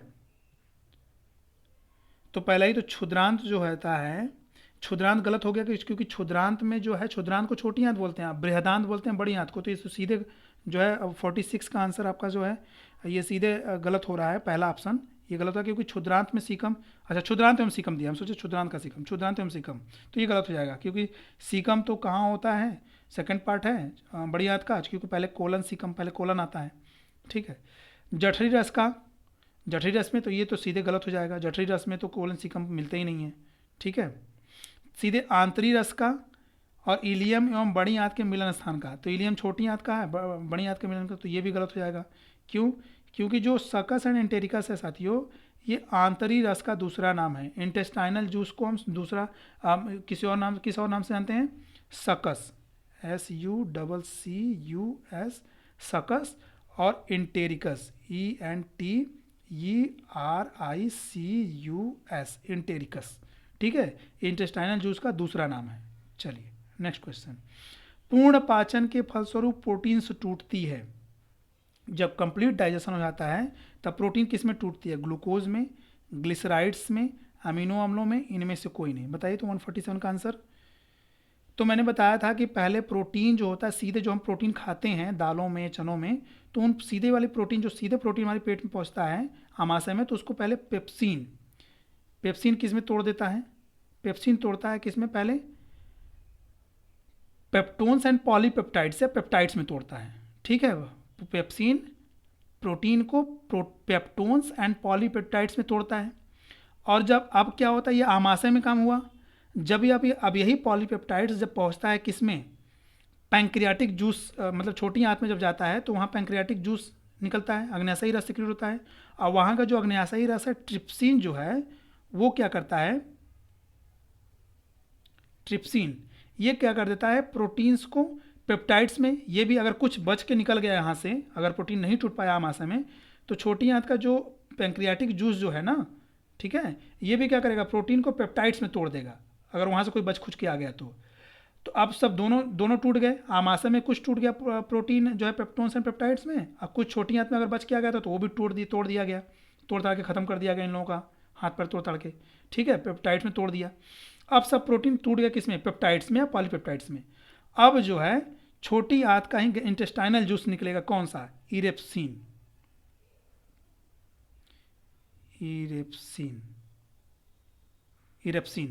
अब यह इरेप्सिन क्या करता है? इरेप्सिन जो होता है ये पॉलीपेप्टाइड्स को ना, जो यही पॉलीपेप्टाइड्स, ठीक है, पॉलीपेप्टाइड्स को किस में तोड़ देता है?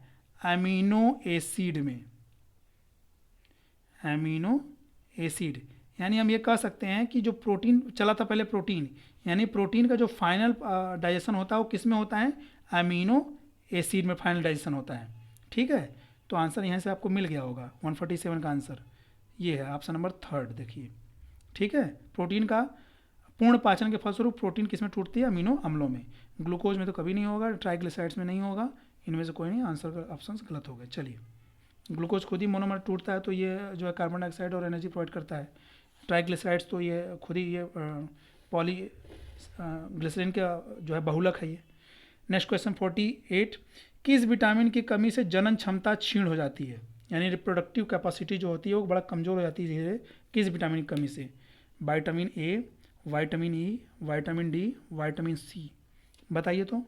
तो विटामिन बी से मिलेगा आपको, ये काम होने वाला है, जनन क्षमता में कमी, किसी को कन्फ्यूजन नहीं होना चाहिए। तो विटामिन ई आंसर हो जाएगा, विटामिन ई की कमी से जनन क्षमता में कमी हो जाती है। अब विटामिन ई का क्या नाम है, रासायनिक नाम? टोको भैया, टोको, टोकोफेरॉल। टोकोफेरॉल किस में मिलता है? अंडे में, गेहूं में, हरी सब्जियों में, मांस में। अगर गेहूं अंकुरित करके खाते हैं तो और बेहतर है और अच्छा है। ठीक है, जनन क्षमता में कोई कमी नहीं आने वाली आपको। और दूसरा ऑप्शन देख लेते हैं इसके साथ साथ, रोग पता चली गया। ठीक है, इसमें होता क्या कि जननिक एपिथेलियम की जो वृद्धि होती है ना वो बहुत कम होती है इसकी एब्सेंस में। अगर ये कम आपकी बॉडी में अगर इसकी कमी है ना विटामिन ई की, तो जननी की एपिथेलियम यानी कि जो रिप्रोडक्टिव सेल्स की जो एपिथेलियम लेयर होती है वो बहुत कम ग्रोथ करती है। ठीक है, जो प्रजनन में काफ़ी आवश्यक होती है। विटामिन बी की कमी से ढेर सारा रोग होता है, बेरी बेरी क्या क्या सब 12 है। ठीक है, बी कॉम्प्लेक्स जिसे बोलते हैं। विटामिन ई बताई दिया, विटामिन डी रिकेट्स रोग, विटामिन सी स्कर्वी रोग, विटामिन सी की कमी से। और विटामिन डी को क्या, कैल्सीफेरॉल, विटामिन सी को क्या, एस्कॉर्बिक एसिड। चलिए, इससे ज़्यादा कुछ नहीं जानना है, बहुत उस पर हो चुका है विटामिन से काम। अग्न्याशयी लाइपेज की प्रतिक्रिया किस पर होती है? देखिए आ गया, अग्न्याशयी लाइपेज, पैंक्रियाटिक लाइपेज जो होता है उसकी प्रतिक्रिया किस पे होती है?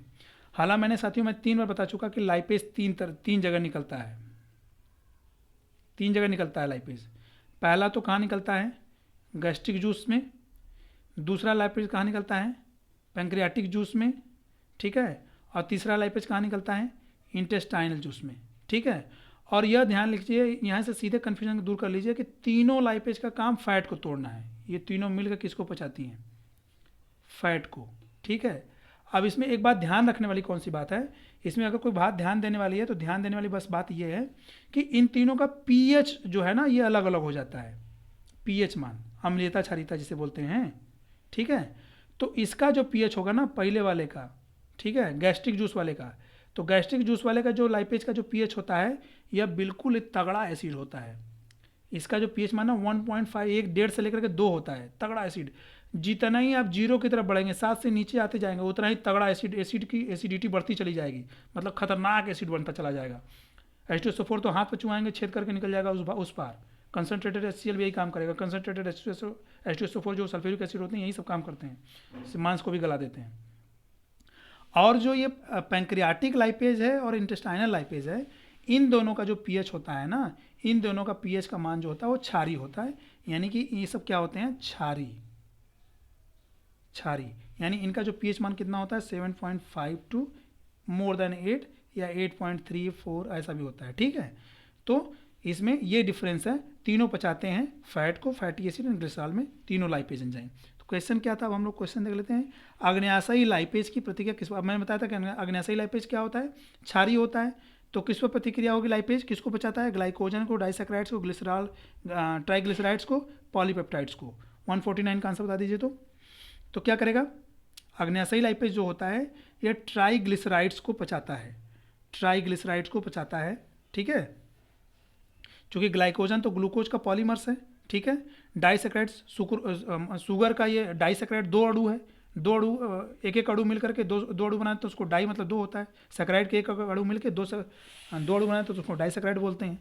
तो ये भी ऑप्शन गलत, ये भी ऑप्शन गलत। पॉलीपेप्टाइड, पेप्टाइड बॉन्ड्स जब ढेर सारी मतलब प्रोटीन्स टूटता है पेप्टाइड्स में, और जब एक प्रोटीन जब ढेर सारे जुड़ करके आपस में, पेप्टाइड्स आपस में जुड़ के पेप्टोन्स जुड़ करके प्रोटीन बना देते हैं। ठीक है, तो ये प्रोटीन का पार्ट हो गया। फैट का पार्ट बचा आपका ग्लिसराइड्स, हम बता रहा हूँ ना कि फैटी एसिड एंड ग्लिसरॉल, तो ग्लिसरॉल क्या है, ग्लिसराइड, जब ढेर सारा ग्लिसराइड्स होता है तो उसको ग्लिसरॉल बोलते हैं, ग्लिसराइड बोलते हैं, ठीक है। तो ये हो गया। चलिए क्वेश्चन नंबर 150, विटामिन डी की कमी से होने वाला रोग क्या है, रिकेट्स, वेरी वेरी, रात्रि अंधता, नपुंसकता। बताइए तो विटामिन डी की कमी से होने वाला रोग। तो इसका भी आंसर सीधे बता ही देता हूँ, हर किसी को पता है। ऑप्शन नंबर 1 रिकेट्स रोग हो जाता है। बेरी बेरी किसकी कमी से, बता दीजिए तो। विटामिन किसकी, B1 की कमी से विटामिन बेरी बेरी रोग। रात्रि अंधता क्या, विटामिन ए, मृतौंधी जिसको बोलते हैं, रात में कम दिखता है। नपुंसकता इसी को बोलते हैं विटामिन ई, जनन क्षमता में कमी को ही कभी कभी नपुंसकता भी सीधे बोल देते हैं। तो नपुंसकता जो नपुंसकता जो है ये नेगेटिव वर्ड्स है, तो इसको कभी इसको नहीं इस्तेमाल करते हैं। जनन क्षमता में कमी ऐसे बोलते हैं, लेस प्रोडक्टिविटी बोलते हैं, ठीक है, लेस रिप्रोडक्टिविटी।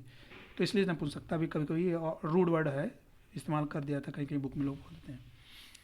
नेक्स्ट क्वेश्चन क्या है, समस्त पाचक एंजाइम, क्वेश्चन नंबर 151।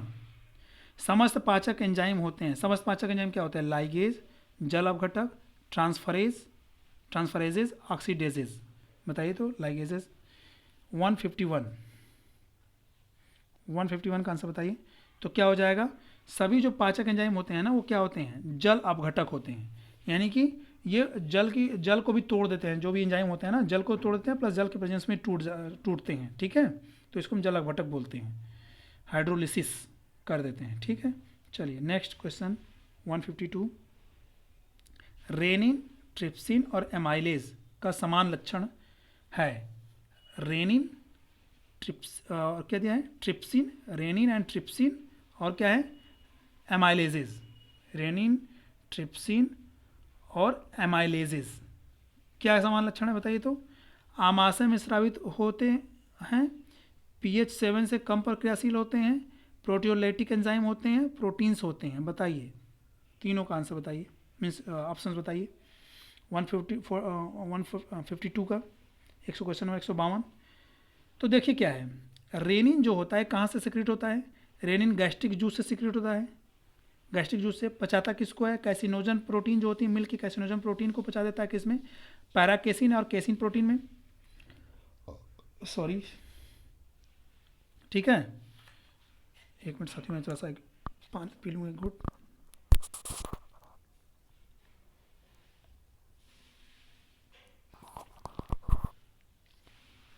हाँ बताइए तो क्या होते हैं, जो रेनिन होती है गैस्ट्रिक जूस में निकलती है और क्या करती है, कैसिनोजन प्रोटीन को पचाती है। ट्रिप्सिन जो होती है पैंक्रियाटिक जूस से निकलती है, क्या करती है, प्रोटीन्स को पेप्टाइड्स में तोड़ती है, पॉलीपेप्टाइड्स में तोड़ती है, ठीक है।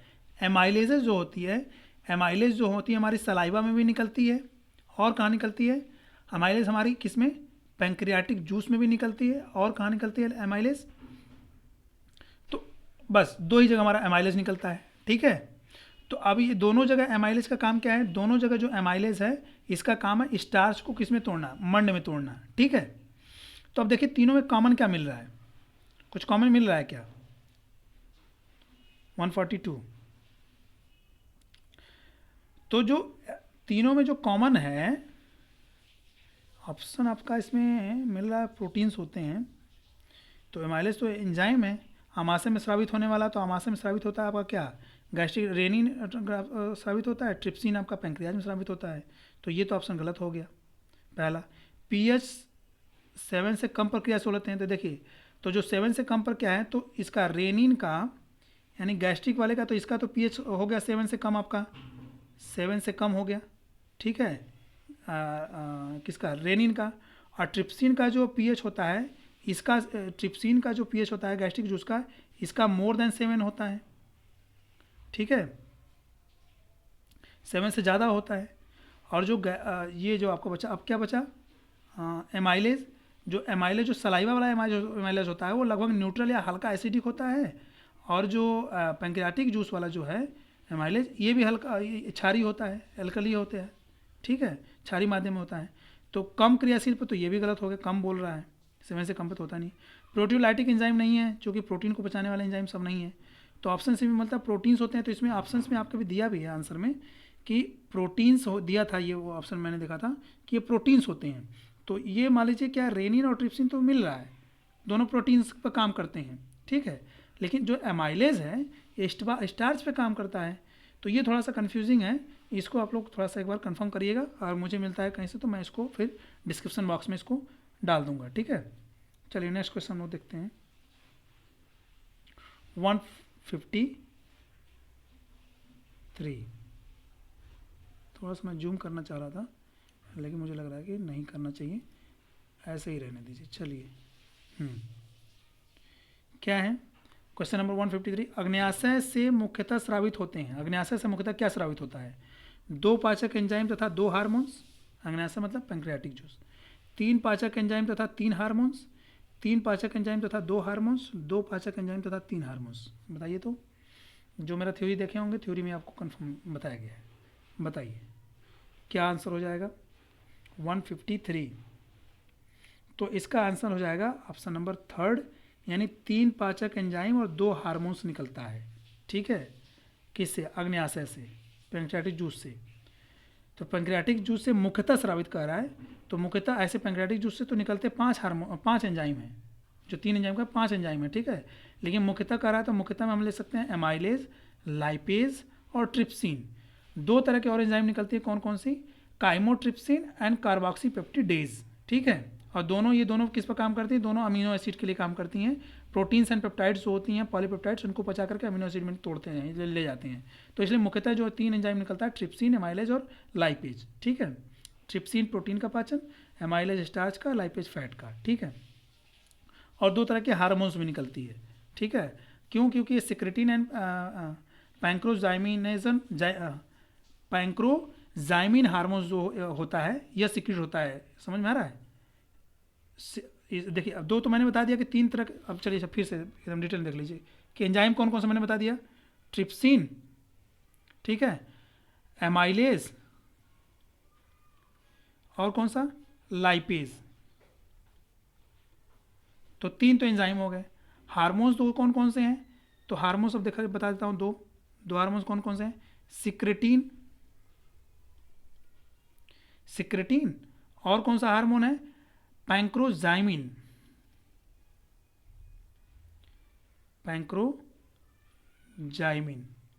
ठीक है। ये 2 हार्मोन्स। तो क्या हो गया टोटल आंसर? 3 पाचक enzyme, 2 hormones, option number 3। Next question 154, कौन सा विटामिन को एंजाइम का काम नहीं करता? Riboflavin, tocopherol, biotin, folic acid. बताइए कौन सा को एंजाइम का काम नहीं करता है इसमें? मैंने बताया था इसमें थ्योरी वाले लेक्चर में। तो आंसर क्या हो जाएगा 154 का आंसर क्या हो जाएगा? तो इसका आंसर हो जाएगा क्या? ऑप्शन नंबर 2, टोकोफेरॉल जो होता है ये को एंजाइम का काम नहीं करता है, ठीक है। बाकी सब को एंजाइम का भी काम करते हैं, राइबोफ्लाविन भी काम करता है, बायोटीन भी और फॉलिक अम्ल भी, ठीक है। को एंजाइम मतलब सह एंजाइम का साथ देने वाले, ठीक है। इनमें कौन सा पदार्थ एंजाइम नहीं होता है? क्या एमाइलेज एंजाइम नहीं है, माल्टोज एंजाइम नहीं है, सुक्रेज एंजाइम नहीं, यूरियज एंजाइम नहीं है? बताइए तो कौन सा पदार्थ इसमें से एंजाइम नहीं होता है या नहीं है? 155 बताइए।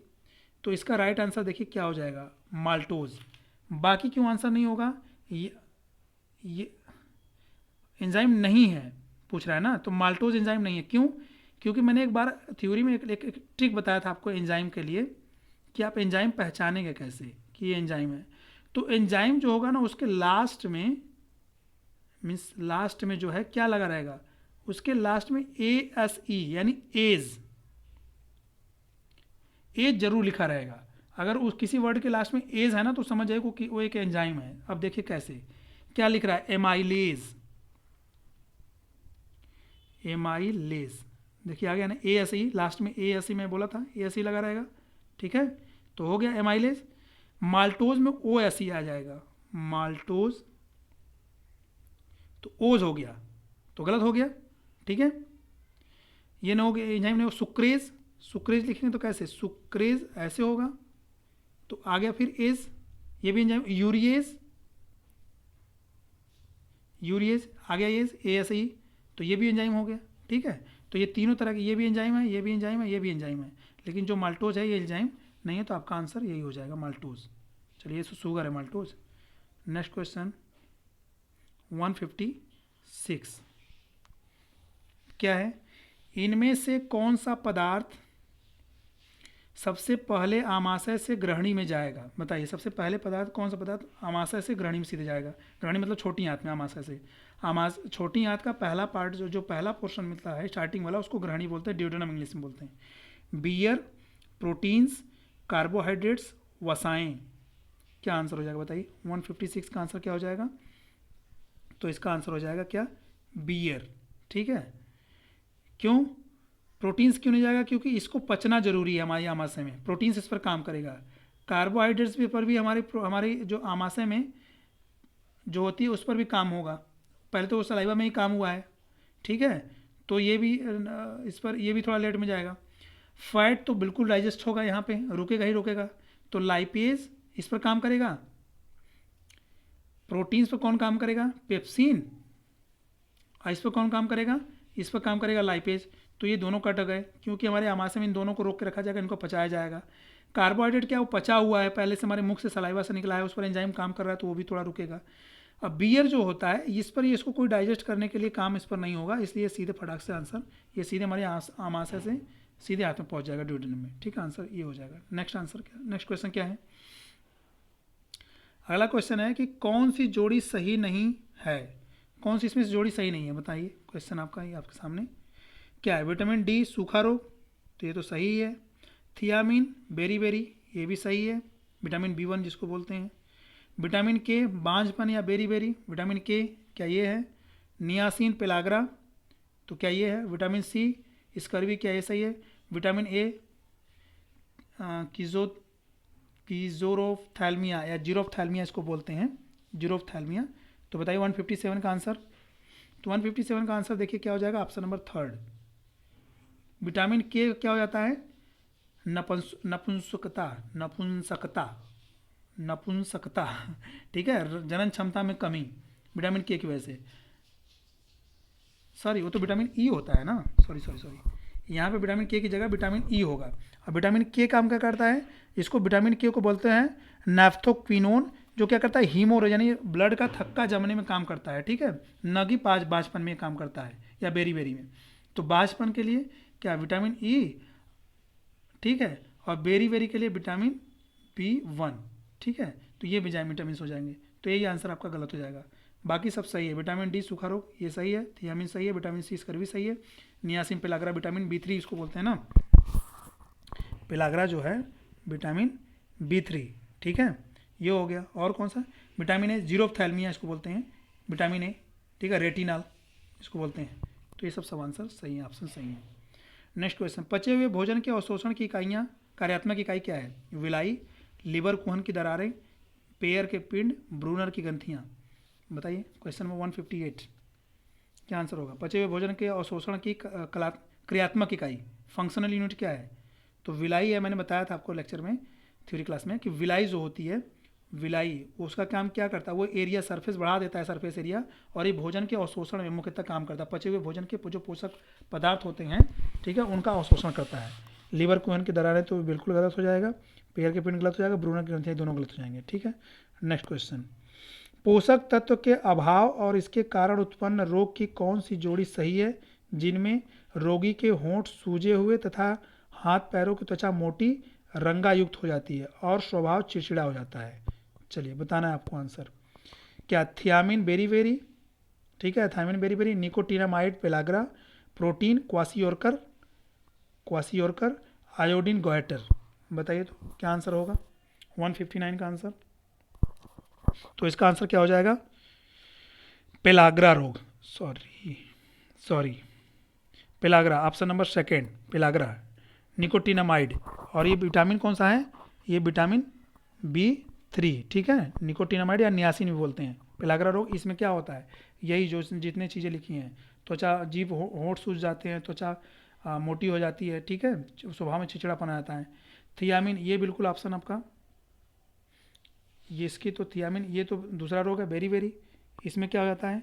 इसमें तो दूसरा कुछ हो जाता है, प्रोटीन को, ये प्रोटीन का रोग हो जाएगा, ये आयोडीन गोइटर हो जाएगा। ठीक है, तो नियासिन जो होठ फटते हैं और गोइटर की वजह से उसमें तो गला फूल जाता है। क्वासियर का, इसमें बच्चा एकदम दुबला पतला सा हो जाएगा, मरियल टाइप सा, हड्डी हड्डी उसकी दिखने लगती है, उसकी बॉडी में से प्रोटीन का पाचन शुरू हो जाता है, ब्रेक डाउन शुरू हो गया रहता है। ठीक है, तो ये हो गया। चलिए नेक्स्ट क्वेश्चन क्या है, 60। तो अब देखते हैं नेक्स्ट क्वेश्चन, क्वेश्चन नंबर 160, 160। वह व्यक्ति वेरी रिकेट्स एवं स्कर्वी रोग से ग्रसित हो जाएगा जो आवश्यक मात्रा में नहीं ले रहा है। क्या रोग कौन कौन सा दे रहा है, पहले ये देखिए, विटामिन वेरी रिकेट्स और स्कर्वी रोग। तो रोग कौन कौन सा, अब वेरी किसकी कमी से होता है पता है आपको, विटामिन बी गलत हो गया, काटिए। B6 गलत हो गया, काटिए। B1 ये मिल गया, सही है ये। रिकेट्स किसकी कमी से, डी से, ये भी सही है। स्कर्वी रोग किसकी कमी से, सी से, तो ये भी ऑप्शन नंबर थर्ड आपका सही हो जाएगा, राइट आंसर थर्ड। ये क्यों नहीं होगा कि B1 तो है लेकिन विटामिन ए को क्या जीरोफ्थैल्मिया या फिर रेटिनॉल इसका होता है रतौंधी, तो ये नहीं होगा। ठीक है, नेक्स्ट क्वेश्चन देखते हैं, क्वेश्चन नंबर 160। किस विटामिन की अनुपस्थिति में शरीर में कैल्शियम की कमी हो जाती है। ऐसा कौन सा विटामिन है जिसकी कमी से शरीर में कैल्शियम की कमी हो जाती है। Vitamin C, vitamin B, vitamin D, vitamin E, बताएं। तो विटामिन सी, क्वेश्चन नंबर 161 का आंसर क्या हो जाएगा, तो इसका राइट आंसर क्या हो जाएगा, विटामिन डी। इसकी कमी से शरीर में कैल्शियम की कमी होती है, इसीलिए इसको रिकेट्स रोग हो जाता है। रिकेट्स रोग में क्या होता है, बच्चे की हड्डियां जो है क्या होती है, टेढ़ी मेढ़ी हो जाती हैं, ठीक है, विटामिन डी की कमी से। और इसमें कैल्शियम की मात्रा ज़्यादा कम होती है, और कैल्शियम हमारी हड्डियों के लिए बहुत जरूरी है मजबूती के लिए, ठीक है ना। हड्डियाँ हमारी मजबूत नहीं होंगी, जुड़ी नहीं रहेंगी, टेढ़ी मेढ़ी हो जाएंगी, ठीक है। तो ये चीज़ है। चलिए, विटामिन सी किसके लिए, स्कर्वी रोग हो जाता है विटामिन सी की कमी से। बी कॉम्प्लेक्स है ये। ई की कमी से जनन क्षमता में कमी, ठीक है, रिप्रोडक्टिविटी गिर जाती है, ठीक है, जिसको नपुंसकता भी बोलते हैं। और इसका रासायनिक नाम टोकोफेरॉल, इसका कॉम्प्लेक्स था ये, तो छोड़ दीजिए इसका। Ascorbic acid. विटामिन डी को क्या बोलते हैं, विटामिन डी का रासायनिक नाम क्या है, तो इसका है कैल्सीफेरॉल, ठीक है। चलिए नेक्स्ट क्वेश्चन, क्वेश्चन नंबर 162 क्या है, मनुष्य में प्रोटीन्स का पाचन कहाँ से प्रारंभ होता है। प्रोटीन पचाने के लिए सबसे पहले कहाँ शुरू होता है, क्या मुख गुहा से, आमाशय से, ग्रास नली से, आंत से। तो मुख गुहा से क्या शुरू होता है, मुख में कौन सी एंजाइम पाई जाती है, टाइलिन एंजाइम, जिसका कि टाइलिन का एक और नाम है क्या, एमाइलेज इसको बोलते हैं, ठीक है। और ये किसको पचाता है, एमाइलेज किस पर वर्क करता है, स्टार्च को पचाता है, किसमें, माल्टोज में। पीएच नेचर इसका क्या होता है, न्यूट्रल या तो फिर हल्का एसिडिक। तो किसको पचा देता है ये, स्टार्च को। पूछ कह रहा है प्रोटीन्स, तो ऑप्शन गलत। आमाशय में अभी देख लेंगे। ग्रास नली में क्या होता है, ग्रास नली में कोई पाचक एंजाइम नहीं मिलती है, ठीक है। आंत में क्या होता है, आंत में 5 तरह के enzyme, erepsin, lipase, sucrase, maltose, lactose. Erepsin protein का पाचन मीन्स पॉलीपेप्टाइड का अमीनो एसिड में, लाइपेज फैट का पाचन फैटी एसिड इन ग्लिसरॉल में, सुक्रेज एंजाइम जो होता है सुक्रोज को किस में, ग्लूकोज एंड फ्रक्टोज में, माल्टेज नामक एंजाइम माल्टोज को ग्लूकोज के 2 मॉलिक्यूल्स में, लैक्टेज नामक एंजाइम जो मिल्क में मिलती है ग्लूकोज एंड गैलेक्टोज में, ठीक है। खत्म सब एंजाइम इंटेस्टाइन का, आंत का। तो आंसर इसका बचता है क्या, आमाशय। तो राइट आंसर क्या हो जाएगा, आमाशय। आमाशय में प्रोटीन का पाचन शुरू होता है, कौन से एंजाइम, पेप्सिन। प्रोटीन्स को तोड़ती है किसमें, पेप्टोन्स एंड पॉलीपेप्टाइड्स में, ठीक है। और आंत में 2 और एंजाइम निकलती है गैस्ट्रिक जूस से, आमाशय में, सॉरी आंत में नहीं, आमाशय से 2 एंजाइम, रेनिन कैसिनोजन प्रोटीन को किसमें, केसिन में, लाइपेज फैट को फैटी एसिड एंड ग्लिसरॉल में, ठीक है, खत्म। नेक्स्ट क्वेश्चन, यदि त्वचा के घाव भर नहीं रहे हैं तो भोजन में किसकी मात्रा अधिक होनी चाहिए, ठीक है। क्वेश्चन रिपीट है, थोड़ा सा बस स्ट्रक्चर चेंज कर दिया क्वेश्चन का। बताइए, कैल्शियम तथा फल का, विटामिन सी का, हरी सब्जियों का। बताइए तो 163 का आंसर। तो इसका आंसर क्या हो जाएगा, क्वेश्चन रिपीटेड है इसलिए फटाक से आंसर बता देता हूँ, टाइम नहीं लूँगा। Option number third, vitamin C की कमी। अगर किसी का घाव नहीं भरा तो विटामिन सी की कमी उसकी बॉडी में, ठीक है। कैल्शियम किसके लिए जिम्मेदार है, हड्डियों मजबूती के लिए विटामिन डी के लिए रिस्पॉन्सिबल है, विटामिन डी में हेल्प करता है, ये भी विटामिन डी हो जाएगा। हरी सब्जियाँ विटामिन के लिए, ये हमारी बॉडी में विटामिन प्रोवाइड करती हैं, सभी तरह के विटामिन, ठीक है। तो विटामिन सी स्पेशली इसका आंसर हो जाएगा। नेक्स्ट क्वेश्चन 164, विटामिन सी रोकता है किसको, सूखा रोग को, एंटीबॉडी संश्लेषण को, स्कर्वी को, पेलाग्रा को। तो 164 का आंसर, इसमें भी देर नहीं लगाएंगे, आंसर इजी है, ऑप्शन नंबर थर्ड, स्कर्वी। सूखा रोग विटामिन डी, ठीक है, विटामिन डी। एंटीबॉडी संश्लेषण, तो ये विटामिन से क्या, ये हमको रोगों से लड़ने में तो सारी विटामिन से हेल्प करती है, ठीक है। तो कोई स्पेसिफिक ऐसी विटामिन नहीं जो एंटीबॉडी संश्लेषण में। पेलाग्रा विटामिन, कौन सी विटामिन, पेलाग्रा रोग किसकी कमी से, जो बताइए, तो जिसको बोलते हैं विटामिन V3, नियासिन जिसे बोलते हैं, ठीक है ना, पेलाग्रा या क्या, dermatitis. Next question question 165, substrate या पोषक पदार्थ और इसे पचाने वाले विशिष्ट पाचक एंजाइम की कौन सी जोड़ी सही है? स्टार्च माल्टेज नामक एंजाइम पचाता है स्टार्च को, लैक्टोज रेनिन नामक एंजाइम पचाता है, माल्टोज को क्या स्टिप्सिन, केसिन को क्या काइमोट्रिप्सिन। क्वेश्चन आपसे पूछा क्या स्टार्च को कौन पचाता है? माल्टेज, बिल्कुल राइट आंसर। पूछा क्या क्वेश्चन है, पचाने वाले विशेष पाचक एंजाइम की कौन सी जोड़ी सही है? ऑप्शन आपका मिल गया 165, ठीक है। तो स्टार्च जो होता है माल्टेज नामक एंजाइम पचाता है स्टार्च को, सॉरी गलत, एक मिनट, सॉरी क्या है, स्टार्च पचता है ना तब माल्टोज में कन्वर्ट होता है स्टार्च, और पचाता कौन सा है स्टार्च को? एमाइलेज नामक एंजाइम पचाता है ना, तो ये गलत हो जाएगा, ठीक है। पूछ क्या रहा है क्वेश्चन, देखिए कौन सा ये जोड़ी बना दिया है, सबस्ट्रेट या पोषक पदार्थ, इसे पचाने वाले विशिष्ट पाचक एंजाइम की कौन सी जोड़ी, पाचक एंजाइम की जोड़ी से पूछ रहा है ना, ठीक है। तो क्या हो जाएगा इसका, और 165 का लैक्टोज जो होता है रेनिन, तो ये गलत हो जाएगा। लैक्टोज को लैक्टेज नामक एंजाइम पचाता है, रेनिन नहीं। रेनिन किसको पचाता है? कैसिनोजन प्रोटीन किसका? मिल्क का, केसिन में, तो ये भी गलत। थर्ड ऑप्शन 165 का, तो क्या करता है माल्टोज, माल्टोज क्या होता है? ये माल्टोज खुद पचा हुआ चीज़ है, या माल्टोज को कौन नामक एंजाइम पचाता है? माल्टेज नामक एंजाइम किसमें? ग्लूकोज एंड गैलेक्टोज में, स्ट्रिप्सिन नहीं, तो ये भी गलत हो जाएगा। फोर्थ है कि केसिन, केसिन को कौन पचाता है? काइमोट्रिप्सिन, ठीक है। काइमोट्रिप्सिन जो पचाता है प्रोटीन्स या पेप्टाइड्स को, किसमें? अमीनो एसिड में, तो यही आपका ऑप्शन सही हो जाएगा, ऑप्शन नंबर 4 165 का। नेक्स्ट क्वेश्चन, विटामिन और इसके अभाव में उत्पन्न रोग, अभाव से उत्पन्न रोग कौन सी जोड़ी सही है? अभाव से उत्पन्न रोगों की कौन सी जोड़ी सही है, बताइए। सॉरी, चलिए नेक्स्ट क्वेश्चन क्या है दिया है, विटामिन देख लेते हैं क्या क्या दिया है। राइबोफ्लेविन वेरी वेरी से होता है, तो बिल्कुल गलत हो जाएगा। राइबोफ्लेविन आपको पता है कि राइबोफ्लेविन किसको बोलते हैं? राइबोफ्लेविन को, राइबोफ्लेविन वेरी वेरी, ये है राइबोफ्लेविन होता है विटामिन B2 की कमी से, ठीक है 166। तो B2 अब वेरी वेरी होता है किसकी? विटामिन A1 की कमी से। विटामिन A1 का नाम क्या है? सॉरी करें A1 करें, विटामिन B1, इसका केमिकल नेम है थियामीन, ठीक है, जिससे वेरी वेरी होता है, इसको थियामीन बोलते हैं। और B2 जो होता है इसको बोलते हैं क्या? Riboflavin, riboflavin. तो जो बेरी वेरी होता है वो विटामिन बी की कमी से होता है, वो विटामिन B2 की कमी से नहीं, यानी थियामिन की कमी से होता है, तो ये ऑप्शन गलत। दूसरा ऑप्शन थियामिन जीरोफ्थैल्मिया, ये भी गलत, क्योंकि जीरोफ्थैल्मिया विटामिन किसकी कमी से? विटामिन A की कमी से ना, जीरोफ्थैल्मिया रासायनिक रेटिनॉल जिसको बोलते हैं, तो ये भी ऑप्शन गलत हो जाएगा 66 में। तीसरा क्या है ऑप्शन? तीसरा साथियों यहाँ नियासिन लिखा है, नियासिन पेलाग्रा, नियासिन विटामिन कौन सा? विटामिन B3, और B3 की कमी से क्या? इसी को बोलते हैं डर्मेटाइटिस या पेलाग्रा या 4D सिंड्रोम, तो ये ऑप्शन नंबर 3 सही है, ठीक है। पेलाग्रा रोग किसकी? नियासिन की कमी से। और कैल्सीफेरॉल क्या है? स्कर्वी, तो कैल्सीफेरॉल किसका नाम है? कैल्सीफेरॉल विटामिन D को कहते हैं, न कि विटामिन D को। और स्कर्वी रोग किसकी कमी से होता है? विटामिन C की कमी से, ठीक है, तो ये भी ऑप्शन गलत हो जाएगा, तो ऑप्शन नंबर 66। चलिए नेक्स्ट 2 क्वेश्चन और बचे हुए साथ साथियों लग रहा है, हाँ बस इसको थोड़ा सा देख लेते हैं। 167 का आंसर, पित्त का एक विशेष लक्षण इसमें किसकी उपस्थिति या अनुपस्थिति का होता है? पित्त का जो विशेष लक्षण है कि उसमें क्या उपस्थित होता है जिसकी वजह से उसका विशेष लक्षण माना जाता है, स्पेशल कैरेक्टर्स। वसा पाचक एंजाइमों की उपस्थिति, एंट्रोगैस्ट्रोन की उपस्थिति, पाचन एंजाइमों की उपस्थिति, अनुपस्थिति, एंड ट्रिप्सिन की उपस्थिति। 166 का आंसर बताइए। तो 166 का आंसर क्या हो जाएगा? ऑप्शन नंबर 3, पाचन एंजाइमों की अनुपस्थिति, यानी इसमें बाइल में कोई पाचक एंजाइम नहीं पाया जाता, यही इसकी विशेषता है, लेकिन यह फैट के पचाने में बहुत बड़ा रोल प्ले करता है, ठीक है। पाचक एंजाइमों की उपस्थिति, तो ये तो आपसे गलत हो जाएगा क्योंकि उसमें होती ही नहीं है। एंट्रोगैस्ट्रोन की उपस्थिति, ये भी गलत है। ट्रिप्सिन की उपस्थिति, ये भी एंजाइम है, तो ये भी गलत है, ऑप्शन नंबर 3 सही हो जाएगा। नेक्स्ट एंड लास्ट क्वेश्चन आज का, कौन सा रोग प्रोटीन की कमी से होता है? सिरोसिस, सूत्रण रोग, रतौंधी, क्वासियोरकर, एक्जिमा, बताइए 168 का आंसर। तो साथियों ये बिल्कुल पता होना चाहिए, सूत्रण ये कोई रोग आप पढ़े नहीं है ऐसा।